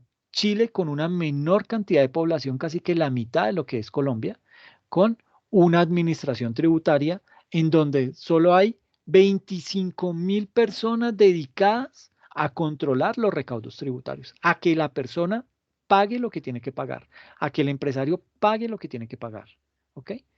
Entonces, mire esa diferencia. Y Chile es de esos países dignos de mostrar en la región. Me atrevería a decir que es el único país que tiene ese nivel de desarrollo de su sistema tributario. ¿Ok? México puede ser que tenga grandes avances, pero a México le pasa lo de Colombia. Su corrupción o sea, la corrupción mexicana es peor que la colombiana. Con eso les digo todo. Lo otro es capacidad de controlar la gestión de funcionarios. Poderles hacer seguimientos y saber que cada uno esté haciendo para lo que fue contratado. Pero obviamente, pues aquí ya nos topamos con temas de burocracia, con temas de que yo soy el amigo, usted no sabe usted no sabe quién soy yo y ese tipo de cosas. Entonces eso también limita el desarrollo de las actividades de ese tipo de entidades. Estimular el cumplimiento voluntario. Y aquí es en donde viene uno de los grandes peros. O sea, cómo me van a estimular a mí para que yo pague el impuesto porque me nació? Porque, ay, sí, voy a pagar esto porque si es que yo he visto que, por ejemplo, México es un mar de corrupción, vuelvo y lo digo, pero México tiene tremendas avenidas. México tiene Transmilenio, tiene metro, tiene tren, tiene buses normales, tiene buses eléctricos, de esos que yo no sé si ustedes los conocieron, yo sí los conocí, los trolleys, que son esos buses que van conectados a los cables eléctricos, a los cables de la luz, y eso les da movimiento. Tienen de eso, tienen metrocable, tienen todo un juego o sea, todo su sistema de transporte es funcional y le sirve a todo el mundo. Entonces, ¿en qué lo beneficia eso? En que usted nunca ve un Transmilenio lleno, ¿sí? ¿Por qué? Porque es que tiene 6, 7 opciones más. Ah, bueno, Uber es legal, hay taxi, todo eso lo hay. Y todos pueden convivir con todo. ¿Por qué? Porque hay mercado para todo el mundo, ¿sí? Acá todo fue pensado bajo Peñalosa para tratar de beneficiar su negocio. Entonces, todo aquí en Bogotá, por lo que estoy hablando de Bogotá, y desafortunadamente otras ciudades copiaron ese modelo, y es el que todo gira en torno a lo que en Bogotá se conoce como Transmilenio, en Cali el mío, en la costa, no me acuerdo cómo es que se llama, en fin, todo ese tipo de sistema está mal desarrollado, porque ¿qué hicieron? Sacaron todos los otros buses, dejaron su monopolio entero para ese sistema de transporte y nos hemos dado cuenta que eso no alcanza para todo el volumen de gente, por lo menos en Bogotá. Entonces, eso es una mala planificación. Y eso lleva a que si el servicio que le está prestando el sistema de transporte es malo, pues cuando usted sale a manifestarse, lo primero a lo que le va a tirar piedra. ¿Por qué? Porque usted tiene eso guardadito ahí en su corazón, porque fue que allá lo robaron, porque allá lo tocaron, porque allá le hicieron y le deshicieron, y usted guarda ese rencor. Entonces, todo eso deriva en que la gente la acoja o la emprenda contra ese tipo de sistemas, ¿ok? No estoy tratando de decir que, ay, ahora vayan y destruyan, no. Es simplemente mostrarles lo que en realidad está pasando y por qué la gente se comporta de la manera como se comporta con Transmilenio. Es precisamente eso, y eso es culpa de un solo alcalde, ¿ok? Y todos los otros pues ya quedaron maniatados y todo el sistema de transporte ahora se mueve en torno a ese Transmilenio. Es más, el metro está pensado para que surta de pasajeros a Transmilenio. Entonces, dígame, ¿con qué cara me van a estimular? ¿Cuál es el estímulo que yo tengo acá para tener un cumplimiento voluntario en el pago de mis impuestos? Y yo sé que no debería existir estímulo. ¿Por qué? Porque la Constitución me ordena que yo debo hacer eso, ¿sí? Pero es que cuando yo veo que las cosas se están desviando, que las cosas no paran en el objetivo o no suplen la meta que le fue trazada, pues ya uno como que dice, miércoles, esto está mal. Y usted ve impunidad y usted ve que el pillo sigue haciendo de las suyas y no le pasa nada y se sigue haciendo se sigue saliendo con la suya. Entonces como que usted dice miércoles, o yo soy un pendejo, o esto para dónde va, sí, dígame para dónde vamos. Porque con todo lo que le dijeron y le advirtieron a la ministra de las TIC que no fuera a probar ese candidato porque eso estaba con problemas, que no tenía experiencia y todo, y esta boba fue y lo firmó. Y ahora sí sale a decir que es que ella lo está combatiendo. ¿Y para qué? ¿Dónde está la prevención? Somos netamente correctivos, no hacemos nada de prevención. Y lo otro va orientado al tema de controlar la evasión, ¿ok? Estos dos puntos pues van muy de la mano. Si este funcionara, no existiría este, pero como este no funciona, este se dispara. ¿Por qué? Porque yo veo que la platica no va a parar a donde debería ir a parar. Entonces, ¿yo qué hago? Yo no le voy a regalar la plata. Y esa es la mentalidad de una persona común y corriente en el país. No ve frutos de su inversión y usted simplemente desiste de eso, ¿ok? Esos son los objetivos de la administración tributaria, ¿ok? Ahora, ¿cuáles son los principales problemas que tiene la administración tributaria? Que es pues, un poco derivado de esos objetivos. Entonces, las problemáticas de esa gestión tributaria son el bajo o nulo nivel de apoyo de sistemas de información y automatización de procesos. En esta parte le ha trabajado muchísimo la DIAN, ha mejorado todo el tema de servidores, todo lo que es infraestructura de tecnología, lo ha mejorado. Y digamos que ellos se dieron cuenta que ese era un gran problema. Bueno, hay dos grandes problemas. El primero, que nosotros los colombianos por lo general dejamos todo para última hora, ¿sí? Entonces, si se nos vence el pago de la declaración de renta el día 15 de septiembre, le aseguro que entre el 14 y el 15 esa plataforma no va a dar abasto. Entonces se va a estar cayendo, cayendo, cayendo, cayendo. Y pues obviamente a la DIAN pues dirá, bueno, pues yo les di plazo como 7 meses y ustedes no lo utilizaron, sino decidieron a lo último. Entonces el problema ya no es mío, el problema es de ustedes y le cobra la sanción. Y usted va a decir, pero ¿por qué? Si yo iba a pagar y la plataforma no dio y no sé qué. Pues precisamente es porque tenemos una mala cultura. Y una mala cultura en el sentido de dejar todo para última hora, cuando lo pudimos haber realizado en periodos normales. Que el calendario me permite, sí, claro, hágale, pero si a usted la plataforma no le funciona, vaya, lleve esa excusa a la DIAN a ver qué le dicen. Dicen, es que usted tuvo 6 meses más, usted no tenía 2 días, usted tuvo 6 meses más para poder hacer ese pago o para haber declarado y no lo hizo en esos 6 meses, que desafortunadamente hay muchas personas más como usted que se dedicaron a hacerlo al mismo día y pasó esto. Entonces, digamos que ya le aplica la sanción. Entonces hay que tener mucha precaución con eso. Pero en este aspecto ha mejorado la DIAN. ¿Qué le falta? Un mundo, le falta un universo todavía por llegar al menos a tener algo medianamente bueno, pero digamos que va en el camino correcto. Recursos económicos insuficientes para financiar la modernización. Mm, digamos que esto va muy de la mano. Digamos que cada gobierno, en algún periodo de su gobierno, Santos tuvo una comisión de expertos, Uribe tuvo comisión de expertos, Duque pues también tenía que tener su comisión de expertos, en donde todos les dicen lo mismo, cada que vienen y usted cambia a sus expertos cada vez, y todos le dicen lo mismo, hermano, es que su sistema tributario no lo entiende nadie, ¿sí? Eso es un embrollo ahí terrible que no es fácil de deducir. Entonces, ese tipo de situaciones afectan lo que es el buen funcionamiento de la parte tributaria en Colombia. ¿Por qué? Porque no lo entiende nadie, ¿ok? Entonces, eso ya ahí, digamos que es un punto en contra que tenemos y que es muy difícil de tratar de corregir a estas alturas. ¿Y por qué digo que es muy difícil de corregir? Porque por lo general el gobierno que llega es con visión de 4 años. A él no le interesa una visión a 10, a 20 años. A él le interesa es recoger los frutos que necesita para no quedarse sin plata y cumplir con lo que prometió, ¿sí? Pero es la única, el único afán. Entonces, y eso está mal. ¿Y está mal por qué? Porque pues Profe, siempre, dime. y es que también el problema de que sea tan complejo es que a la gente le toca contratar abogados y contadores que le haga su declaración de renta. Entonces, digamos que la implicación de poner a más gente a declarar renta en este país, como bien decías, declarar no quiere decir pagar, pero sí quiere decir que entonces le toca a uno buscarse, porque la gente del común no tiene ni idea de cómo hacer su propia declaración de renta y la declaración sugerida de la DIAN pues es un chiste.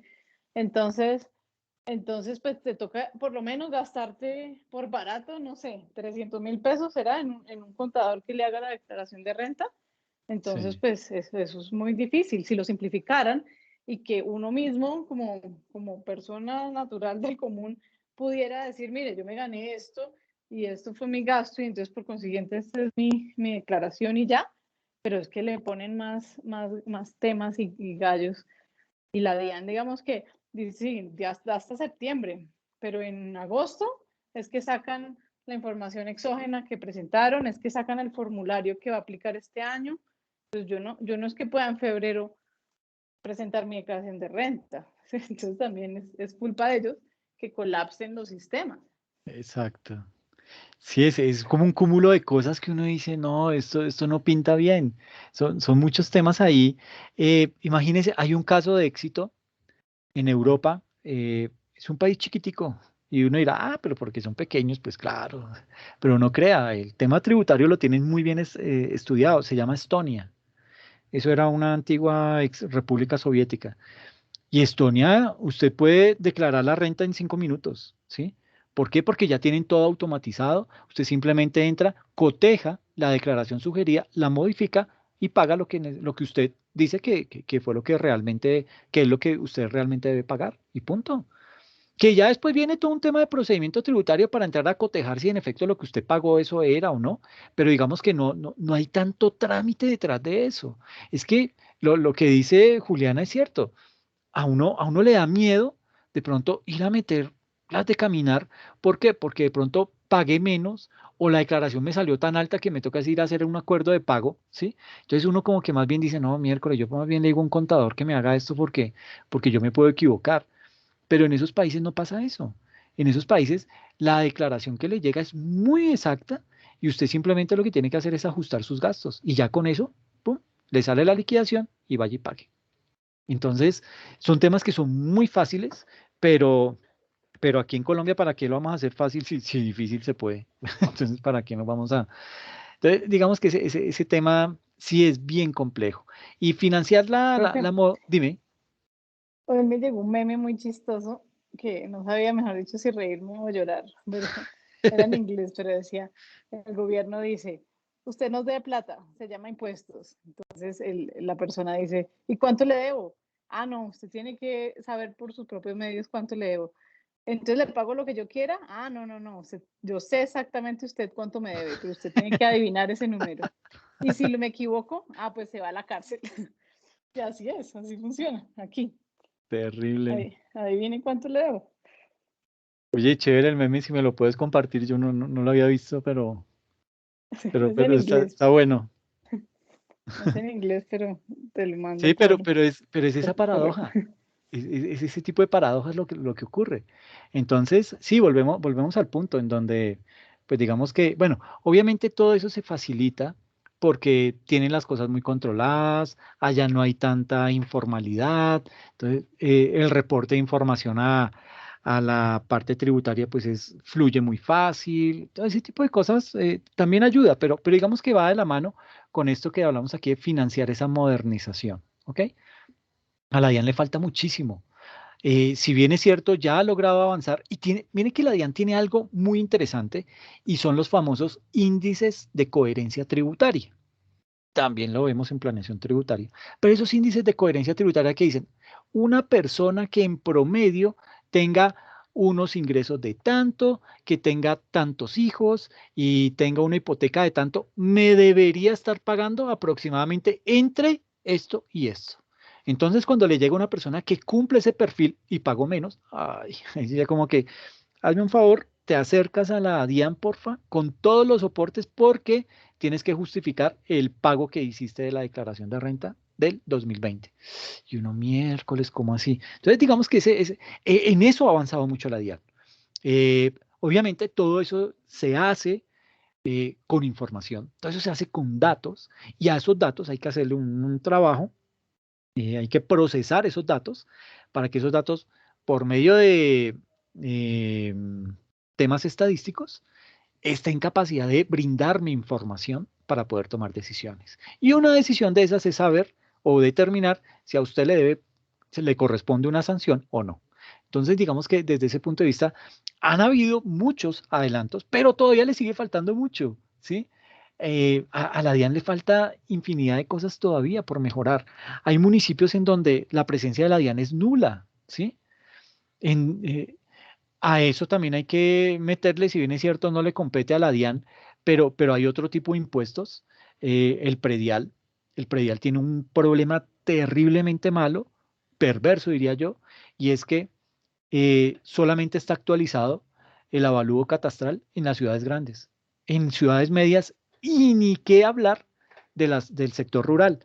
No existe actualización en el avalúo catastral. Entonces, por ese lado, estamos muy mal frente a eso. Entonces, pero digamos que se han dado pasos pequeños, pero van en la dirección correcta. ¿Ok?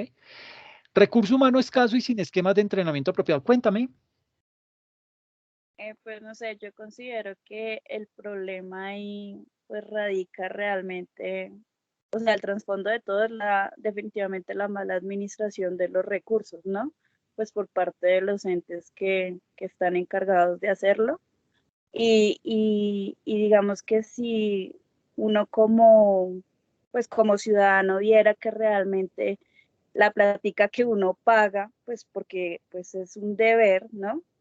Se invirtiera de buena manera, pues yo creo que todo el mundo tomaría la conciencia y no dolería tanto sacar del bolsillo esa plática. Pero pues como vemos que esos recursos realmente van es para otros lados, pues falta o sea, no hay la conciencia realmente de la ciudadanía, pues para decir yo realmente voy a pagar lo que me corresponde Sí, claro. para beneficio de nuestro país. Y a eso súmale que como no hay ejemplo de parte de la administración, entonces uno dice, no, Exacto. pero sí, ¿qué me viene usted a decir? ¿Sí? Cuando usted hace cosas peores. ¿Cómo es tu nombre, perdona? Julie López. Julie. Listo, muy bien. Aquí van sumando punticos, ¿no? Doña Juliana va absorbiendo, parece una esponja absorbiendo puntos, pero bien. Esto del recurso humano, pues ya lo hablamos, se puse el comparativo de Chile. Desplazamiento de cargas administrativas en contribuyentes que generan altos costos de cumplimiento. Esto también es algo complejo, ¿sí? Eh, ¿Por qué? Porque se dedican mucho a perseguir a cierto tipo de evasores que ya tienen experiencia, que se conocen todas las triquiñuelas y eso deriva en una carga administrativa fuerte en donde tienen que ir a litigios, correo va, correo viene, vayan con abogados, etcétera, etcétera. Y todo eso, pues obviamente, representa un desgaste para la administración tributaria. Escasos controles en el ejercicio de las funciones públicas. Esto también, por eso aquí para todo el tema de corrupción. El 73% de la corrupción en Colombia deriva en funcionarios públicos, ¿ah? El 73%. Entonces, eso es un mal indicador para la función pública. Complejidad y vacíos normativos, y de esto sí que lo saben aprovechar muy bien las empresas. Temor excesivo a los organismos de control. Lo que decía Juliana, pues me da tanto miedo que yo no soy capaz de hacer la declaración solo, sino que más bien corro y le pago a o sea, incurro en un sobrecosto. ¿Por qué? Porque es que yo no sé si eso sí quedaría bien o quedaría mal, y para evitarme ese tipo de cosas, pues yo más bien le pago a alguien que está preparado para el tema para que me la haga bien. Toma de decisiones con alto contenido subjetivo, es decir, a mi criterio, y eso está mal, ¿sí? Cuando un estatuto tributario deja muchas cosas a la subjetividad, es decir, a su criterio, el tema tiende a salir mal, ¿ok? ¿Por qué? Porque eso fue lo que yo entendí, ¿sí? ¿Y por qué no lo pone claramente ahí? No, de mala, si usted entendió mal. Pero entonces uno tiene que absorber ese tipo de sanciones debido a los mismos errores que ellos cometen, ¿ok? Lo otro es procedimientos largos y complejos sin aplicación de principios sobre sanciones, ¿ok? Entonces, básicamente, acá, de manera gráfica, los efectos que tiene la problemática en la conducta de los contribuyentes es que esa poca o nula credibilidad en la administración tributaria deriva en una baja o nula aceptación de los tributos. Entonces, cuando a usted le dicen, es que le van a subir el IVA a los huevos, miércoles, camine para la calle y rompemos Transmilenio. No, pues hay que mirar con más detenimiento cuál es el alcance de eso, pero básicamente hay que también tratar de discernir lo máximo que podamos a ver qué es lo que hay detrás de eso. Todo lo que tiene que ver con la litigiosidad, es decir, ese procedimiento engorroso, desgastante, que lleva a que vaya un abogado y como ellos son expertos en utilizar terminología que uno que no es del común, en que uno como que no entiende tan fácilmente, pues le toca entonces también llevar un abogado, lo que le encarece aún más ese proceso. ¿Y para qué? Para que todo esto vaya a parar en corrupción. Y esto obviamente pues es lo que más desestimula. ¿Por qué? Porque usted ve que su plática se está perdiendo, ¿sí? Ahora, ese no debería ser el criterio o lo que me diga si yo debería o no debería tributar, ¿sí? Independientemente de lo que hagan, pues uno debería seguir tributando o pagando su impuesto. Pero vuelvo y digo, es que cuando usted ve que el ejemplo está mal, pues usted no le da nada, no le dan ganas de, o sea, póngase usted en el ejemplo de papá con su hijo. A ver, si usted llega borracho y después le dice a su hijo, pero ¿cómo me va a llegar borracho y a las 4 de la mañana en estas? No, pero papá, es que usted hace lo mismo. Es un poquito el tema. Ahora, vuelvo y digo, no deberíamos girar en torno a eso, pero es muy difícil salirse de eso. ¿Sí? Es bien complejo tratar de cambiarle el chip a las personas cuando ya tenemos eso en la cabeza, ya lo tenemos. Es más, y ahorita Julián hablaba de los memes. Un meme es eso, un meme es la degradación de los genes, ¿sí? El gene cuando se degrada, eh, médicamente le dicen meme, o sea, es un gen dañado. Y ya básicamente, por lo menos a mi generación, estamos llenos de memes en la cabeza porque nos dañaron esos genes, ¿sí? Ya sabemos que las cosas no funcionan, que las cosas se las van a robar y a veces utilizamos eso de pretexto para decir, no, yo no voy a pagar esa vaina. Que me vengan a buscar a ver qué tal, a ver si me encuentran, ¿sí? Pero ese no debería ser el fin, ¿sí? La propuesta de la comisión de expertos que ha dicho que hay que fortalecer la administración tributaria. Esto lo dicen todos, esto de acá esto no es de la última comisión de expertos, esto es en lo que han coincidido todas las comisiones de expertos. Hay que fortalecer la administración tributaria, la emisión de ley general de procedimiento tributario que sea aplicable a todos los tributos, no solamente al impuesto sobre la renta, que exista la creación de un tribunal jurídico administrativo independiente de la administración tributaria. ¿Por qué? Porque es que cuando a usted le dicen que es que tiene que ir a un litigio con la DIAN por un tema de impuestos, pues usted ya sabe que va perdiendo, ¿sí? ¿Por qué? Porque ese juez pertenece al sector judicial y el sector judicial es del sector público y usted va a enfrentarse contra la DIAN, que es del sector público, entonces usted dice, miércoles, 2 contra 1, ¿quién pierde? sí, como que todo está a favor del Estado y en contra del contribuyente. Entonces, pues digamos que Profe, No ahí, hay, dime. no hay necesidad. es que yo quería decirle que pues en todas esas comisiones de expertos nunca hay un contador. Estamos hablando de temas tributarios, contables, y nunca ponen a un contador en esa comisión de expertos. Colocan médicos, colocan odontólogos, pero en las comisiones de expertos hablando de temas tributarios nunca colocan un contador.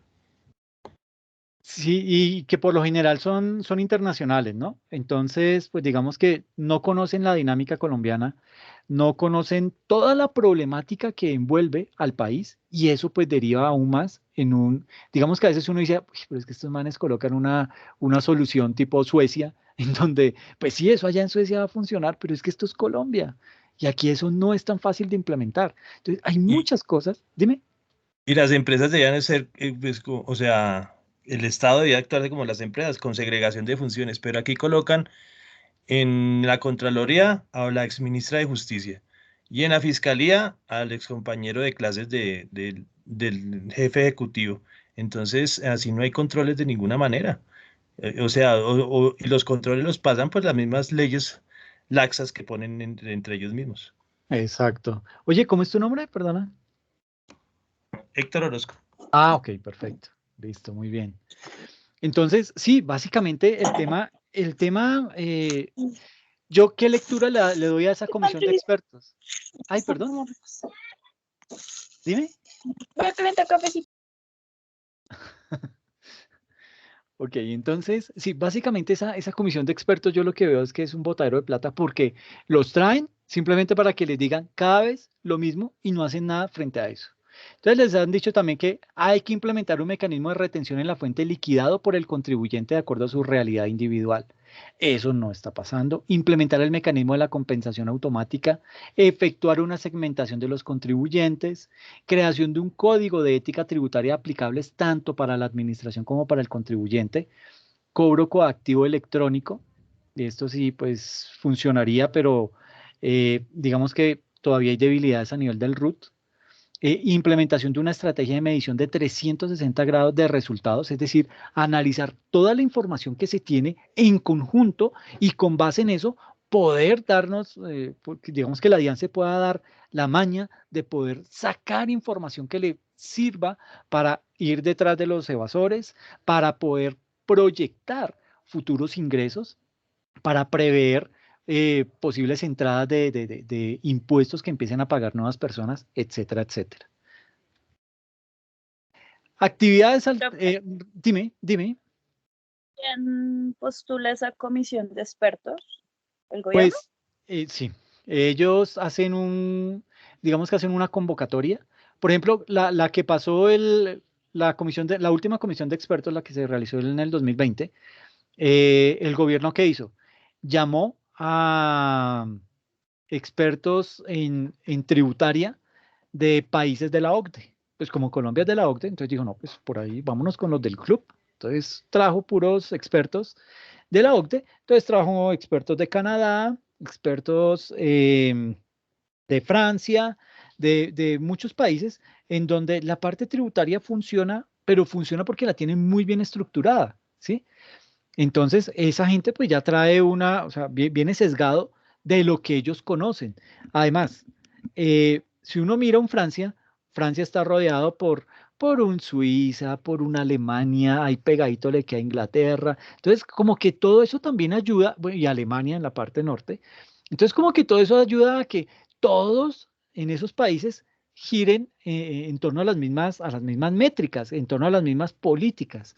Entonces, cuando uno tiene buenos vecinos, pues es chévere, ¿sí? Pero aquí con los que estamos rodeados, con un Venezuela, con un Ecuador que está grave a nivel de estabilidad política, dime. Profe, es como la OCDE, según cuenta, fue creado para estudiar los beneficios tributarios vigentes en el sistema tributario nacional, pero ahí también hay muchas falencias en esos temas. Pues, pero ahí hay muchas, se creó que para las eficientes que permitan la reactivación de la economía, fomenten el empleo, el emprendimiento, la formalización laboral, bueno, muchas cosas se creó la OCDE, pero ahí como que se quedaron un poquito cortos. Sí, bueno, la OCDE es un estamento multilateral en donde pues, muchos países, sobre todo las economías más fuertes, hacen parte de la OCDE. Entonces, digamos que el hecho de Colombia haberse metido ahí, que ya en Latinoamérica está Chile y México, entonces Colombia entró ahí como chilingueando, eso digamos que pues es un buen Forzado, estatus. entró Sí, forzado. sí, pero es buen estatus, ¿sí? Porque uno dice, ah, no, yo soy miembro de la OCDE y ahorita va a entrar Perú. Entonces ya uno dice, bueno, miércoles, ¿y entonces qué hacemos? Entonces, pues, ¿qué hacemos de qué? Si es que estamos mal rodeados. Y como estamos mal rodeados, pues casi que sí, ¿qué significa estar mal rodeados? Que los mismos eh, problemas que vive un país está condenado a vivirlos el resto de países. Entonces, si hay corrupción en Brasil, deriva por medio de BREC en Ecuador, en Perú, en Colombia, en Venezuela, en todos estos países. ¿Por qué? Porque es que como estamos rodeados de lo mismo, pues es más fácil hacer ese tipo de actividades acá en donde todos somos corruptos que irme a otro país fuera de la región a tratar de explorar a ver cómo me va. Entonces, la OCDE cumple buenos propósitos, pero Colombia no está preparada para eso, desafortunadamente. Sí, vuelvo y digo, es una membresía de caché, pero que en realidad no creo no creo que nos vaya a servir de a mucho. Esperemos a ver, ojalá me equivoque.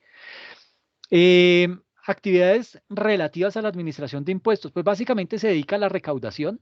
Entonces, crea una serie de entidades, fija unos lugares y unos plazos. Bueno, crea una serie de entidades, no. Indica cuáles son las entidades que deben pagar los impuestos para ella recaudar, todo el tema de fiscalización, o sea, programas de inspección y verificación, liquidación, hace todo lo que tiene que ver con las liquidaciones oficiales, el cobro, puede hacer un cobro coactivo y un mandamiento de pago, ¿sí? Pero esto ya cuando se han surtido las debidas etapas del proceso tributario, medidas cautelares, hay un embargo y hay un secuestro de bienes, vinculación a deudores solidarios, una notificación previa, es decir, no solamente la deuda que tiene inmersa el contribuyente, no solamente lo afecta a él, sino también puede pasar a deudores solidarios y todo lo que tiene que ver con los procesos para la devolución de impuestos, saldos a favor previa solicitud y todo esto, pues digamos que son temas que todavía estamos crudos, pero que en la medida en que la DIAN se vaya modernizando, esto puede facilitarse más, esto podría llegar a ser mucho más exacto, ¿sí? Pero todavía estamos años luz para poder ver ese ideal de lo que debería ser la DIAN. Y las actividades relativas al contribuyente, a nosotros, como responsables del tributo, son primero realizar el registro en el RUT, y en esto les decía que había mucho problema. ¿Por qué? Porque desafortunadamente este es el mecanismo que utiliza la DIAN para contactar a los contribuyentes. Entonces, si usted se registró la primera vez y el mail que tiene nunca se acordó de la clave, ya se trasteó de donde antes vivía, el celular no le corresponde, etcétera, etcétera. Entonces, digamos que si usted, en la medida en que no actualiza eso, ¿a qué va a derivar eso? Que cuando se cometa algún retraso en algún pago de algún impuesto o que usted se le olvide pagar eso, pues la DIAN le va a estar notificando, pero a medios de información que usted puso que ya no están vigentes, que no están actualizados. Y eso pues va a hacer que la DIAN eh, digamos que en la medida en que se surtan los pasos o los tiempos que da la DIAN para cada una de estas etapas del procedimiento tributario, pues se le van a ir venciendo, va a llegar al punto en el que a usted lo van a embargar, ¿ok? Aquí en Colombia, pues, por lo menos yo nunca he visto que encarcelen a alguien por pago de impuestos, pero sí he visto que los embarguen y eso es complejo. Y precisamente cuando lo embargan, cuando usted va a ir a retirar plática del cajero y le dicen cuenta embargada, comuníquese con la DIAN y miércoles. Entonces, Por eso muchas veces cuando uno hace la declaración de renta hay que tener el RU actualizado por todos los datos que uno le informa a la DIAN y se requiere tener el RU actualizado. sí, Yo sí por IVA vi, apresaron a un señor de una empresa, de un restaurante aquí en Bogotá. ¿En serio? 6 meses esto, sí, por el IVA. Y le pusieron las esposas allá mismo en la tercera visita en la DIAN. Allá Miércoles. Pero 6 meses era la condena. No, él estuvo que pagaba así, entonces lo volvieron a requerir, volvieron que no podía pagar así, que asá, y después a la tercera sí, vinieron, no señor, y, y se lo llevaron preso. 6 meses estuvo preso. Miércoles, hermano, vea pues el primero que escucho. Pero sí, oye, ¿cómo es tu nombre? ¿Héctor? Sí, señor. Ok, listo. Entonces, sí, ese tipo de cosas derivan eso, en que si yo no actualizo eh, el RUT, digamos que esa es una obligación nuestra de contribuyentes. Si no lo actualizamos, pues digamos que la DIAN básicamente se queda, a pesar que ellos hacen una serie de cruces también de información y todo, pero básicamente tienen el mango por la sartén. Dicen, es que mire, yo le estaba reportando a este correo. No, pero es que ese correo ya no es, ¿culpa de quién es? ¿Suya o mía? No, sí. Entonces, pues digamos que ahí eso implica o deriva en ese tipo de cosas. Eh, otra de las Profe, actividades, dime, y aquellas personas que tienen trabajo informal y que, digamos, pues no están tan relacionadas con el tema pues en este caso del internet, ellos cómo hacen para hacer su registro en el RUT o cómo hacen para registrar su actividad, digamos, las personas que son de tipo informal y que no sí. tienen acceso con contador o hay a quién pueden recurrir. No, uno puede pedir una cita a alguna oficina de la DIAN y Tengo ellos allá entendido, ¿perdona? disculpa, tengo entendido que la DIAN visita mucho los pueblos, hace puntos móviles y ahí donde ellos y hacen dicen a la alcaldía que va a reunir la DIAN en tal punto, ellos van, hacen los puntos móviles y ahí donde sacan a las partes más alejadas que pueden haber, a las partes de las veredas, las montañas. Tengo entendido que eso lo hacen. Sí, entonces, pero digamos que hubo una situación muy particular y fue cuando salió el decreto de la DIAN en donde decían que todas las personas pensionadas tenían que actualizar su actividad económica en el RUT y pues imagínense si hay personas de edades muy jóvenes que todavía no están familiarizados con Internet o con herramientas No, ofimáticas. eso no era para todos no. Eso dependía de ciertas bases, no para todo el mundo que tenía que Profe, actualizar. y además, o sea, fue una bobada porque, por ejemplo, ahorita presentando declaraciones de renta de pensionados, la actividad 0020, que fue la que hicieron cambiar en el RUS antes del vencimiento, no aparecía. O sea, tocaba volver a colocar la 010, que era lo de empleados. O sea, ¿En que fue una serio? bobada, ¿en serio? Yo le pregunté a Pero, dos No, pero pensionados, es mi mamá porque que es esa pensionada. 020, es porque la 020 rige a partir del 2021 y Sí, la sí, declaración de sí, renta sí, que está presentando es de 2020, entonces ahí sí, todavía de acuerdo. era la actividad 010. De acuerdo, pero debería estar ya de una vez la 020 ahí. O sea, ¿para qué Pues hicieron cambiar el RUT? ahí está mal la información, porque de todas formas, si el cambio es para la presentación del Sí, de 2021, acuerdo. pues ahí fue mal la información, Pero creo ¿tú yo. crees que un pensionado, después de haberlo hecho mover todo un año, medio año para que se cambiara el código de actividad económica y cuando va a presentar la declaración no le aparezca, ¿qué va a pensar? Sí, total. No, porque es que está cambiando el RUT para este año vigente y esto se declara el año De entrante. acuerdo, yo sé lo de las vigencias y tú lo sabes y yo lo sé, pero un pensionado no.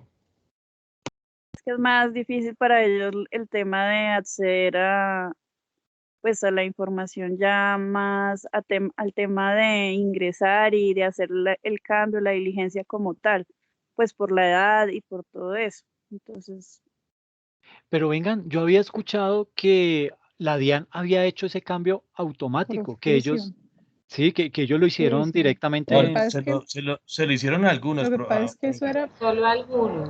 era solo para, algunos, o y sea, el a resto los que tenía que solo recibían verificar, y el ingresos resto por tenía que pensión, verificar el RUT y tenía que cambiarlo antes del mes pasado, de Ok. julio. Es que a los que solo recibían ingresos por pensión, la DIAN lo hizo de oficio. El problema es si uno tenía ingresos por pensión y por algún otro tipo de ingresos, como honorarios o algún Perfecto. otro tema. Bien. Vengan, escuché que estaba Juliana participando, Héctor participando, Alexandra participando. ¿Quiénes más estaban ahí participando, porfa? Julie López. Julie López. Ay, perdona, Rodríguez, ¿qué? Lisbeth Rodríguez. Lisbeth. Profe. Lisette. Es que te abres el micrófono y lo cierras muy rápido y quedo varado. Lisette Rodríguez. Listo. Dime. Profe, pues es un aporte. Yo estaba poniendo cuidado, pero no hablaba porque venía en el bus. Pero sí, digamos que en cuanto a ese tema de impuestos, ahora la DIAN es muy efectiva. ¿Por qué lo digo? Porque resulta que hace poquito tuve un caso de una persona que pues estaba pagando cuatrimestralmente el IVA, ¿sí? Y declaró cuatrimestralmente. Y estaba esperando para el otro cuatrimestre declarar, ¿sí? Pero llegó un requerimiento del periodo. ¿Por qué? Por tema de ingresos, ¿sí? O sea que el tema de facturación electrónica y todo eso ya está funcionando. Y obviamente ya le están cobrando ahí, o sea, el monto que de la declaración pagar y fuera de eso sanción. La sanción, sí. Ujú. ¿Cómo es tu nombre, perdona? Marta Castro. Marta. Ok, listo.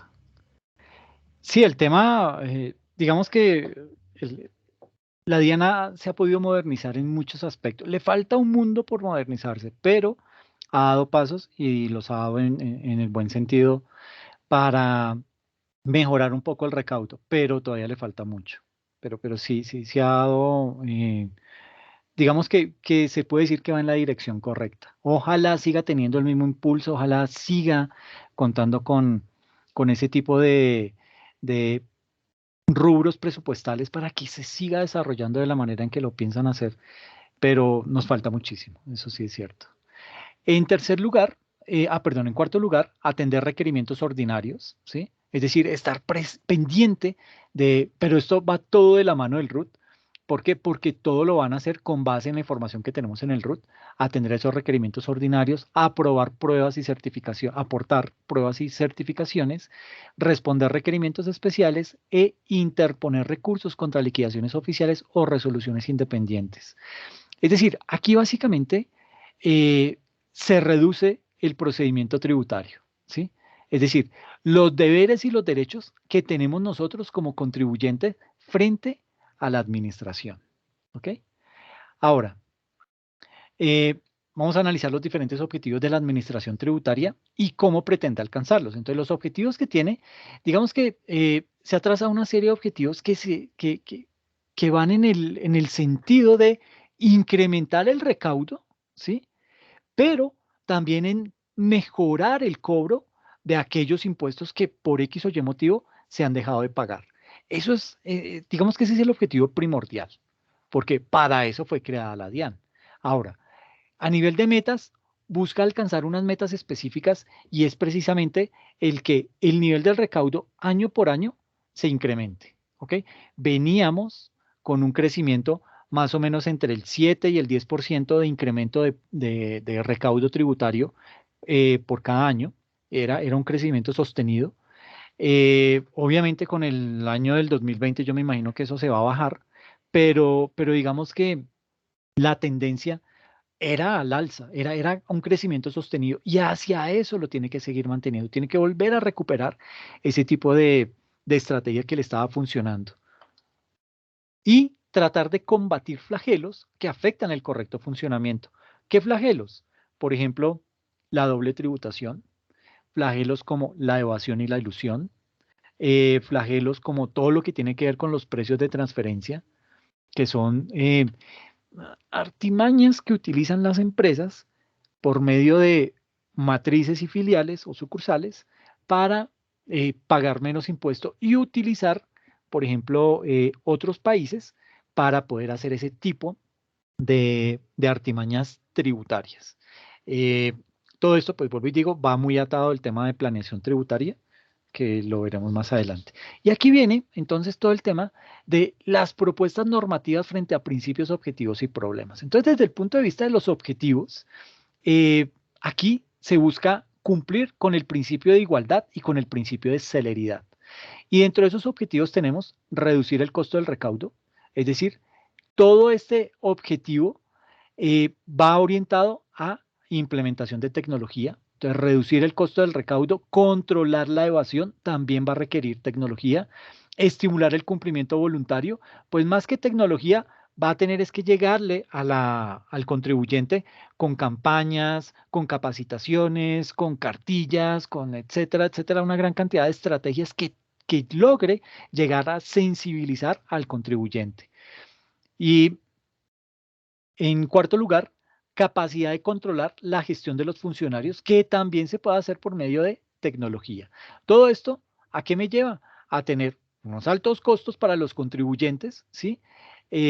Digamos que esto es como lo que, ¿qué pasaría si no logro implementar la tecnología para lograr cumplir con estos objetivos? Pues que básicamente al contribuyente le voy a tener que trasladar los altos costos que yo como DIAN tengo que incurrir para poder cumplir con la función, que la estoy desarrollando sin tecnología y de pronto sí con mucho capital humano, con desgastes, con ese tipo de cosas. Eso va a ser un sobrecosto que pues se lo van a tener que trasladar al contribuyente.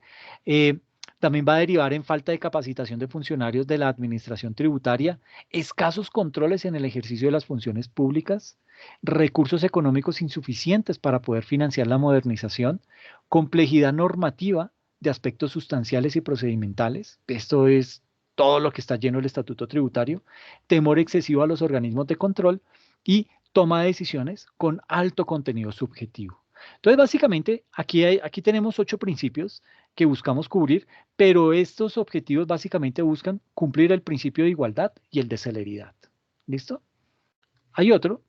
El plan de modernización tecnológica busca, el plan de modernización tecnológica busca suplir también el principio de igualdad y de celeridad.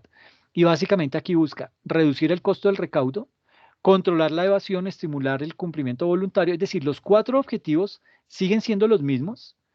Busca suplirlo con implementación tecnológica y básicamente este plan de modernización tecnológica va a derivar en unos aspectos importantes que son disminuir esos altos costos para los contribuyentes porque gracias a la tecnología vamos a poder ver ese sueño hecho realidad.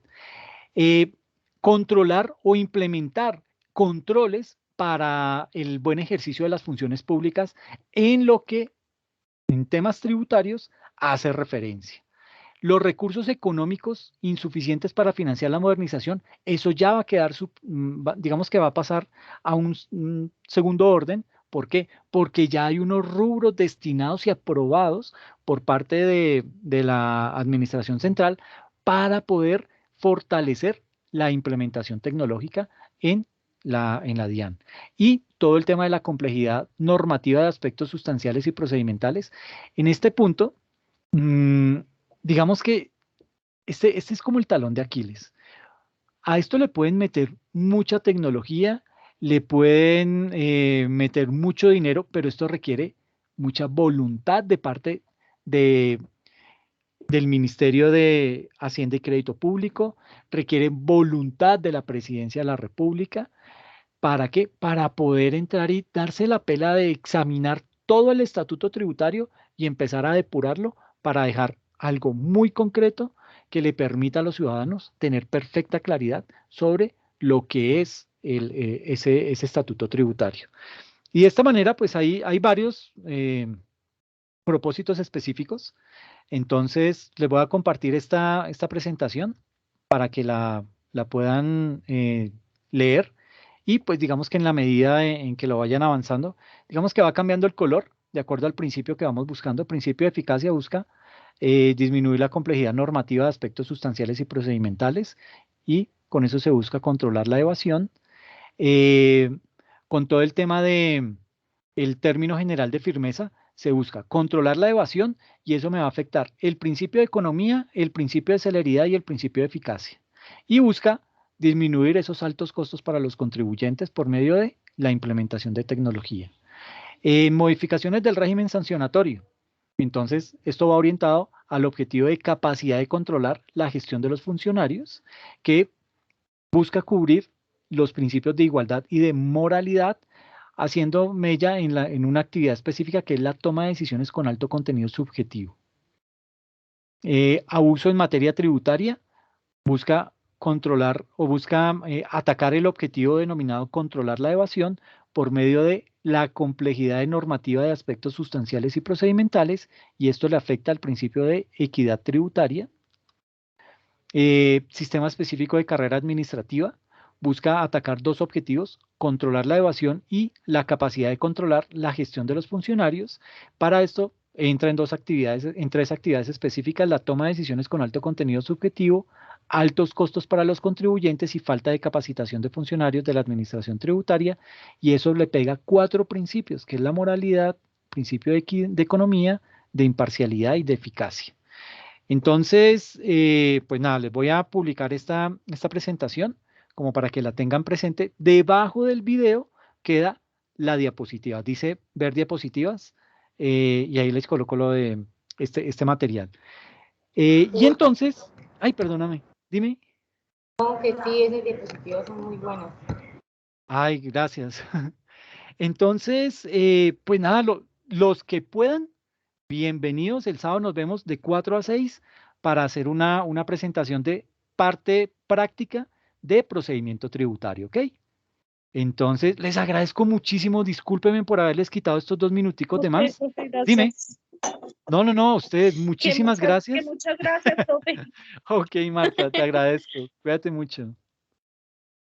Bueno, profe, muchísimas gracias y gracias por también el material que nos comparte. Sí, cuenten con eso. Profe.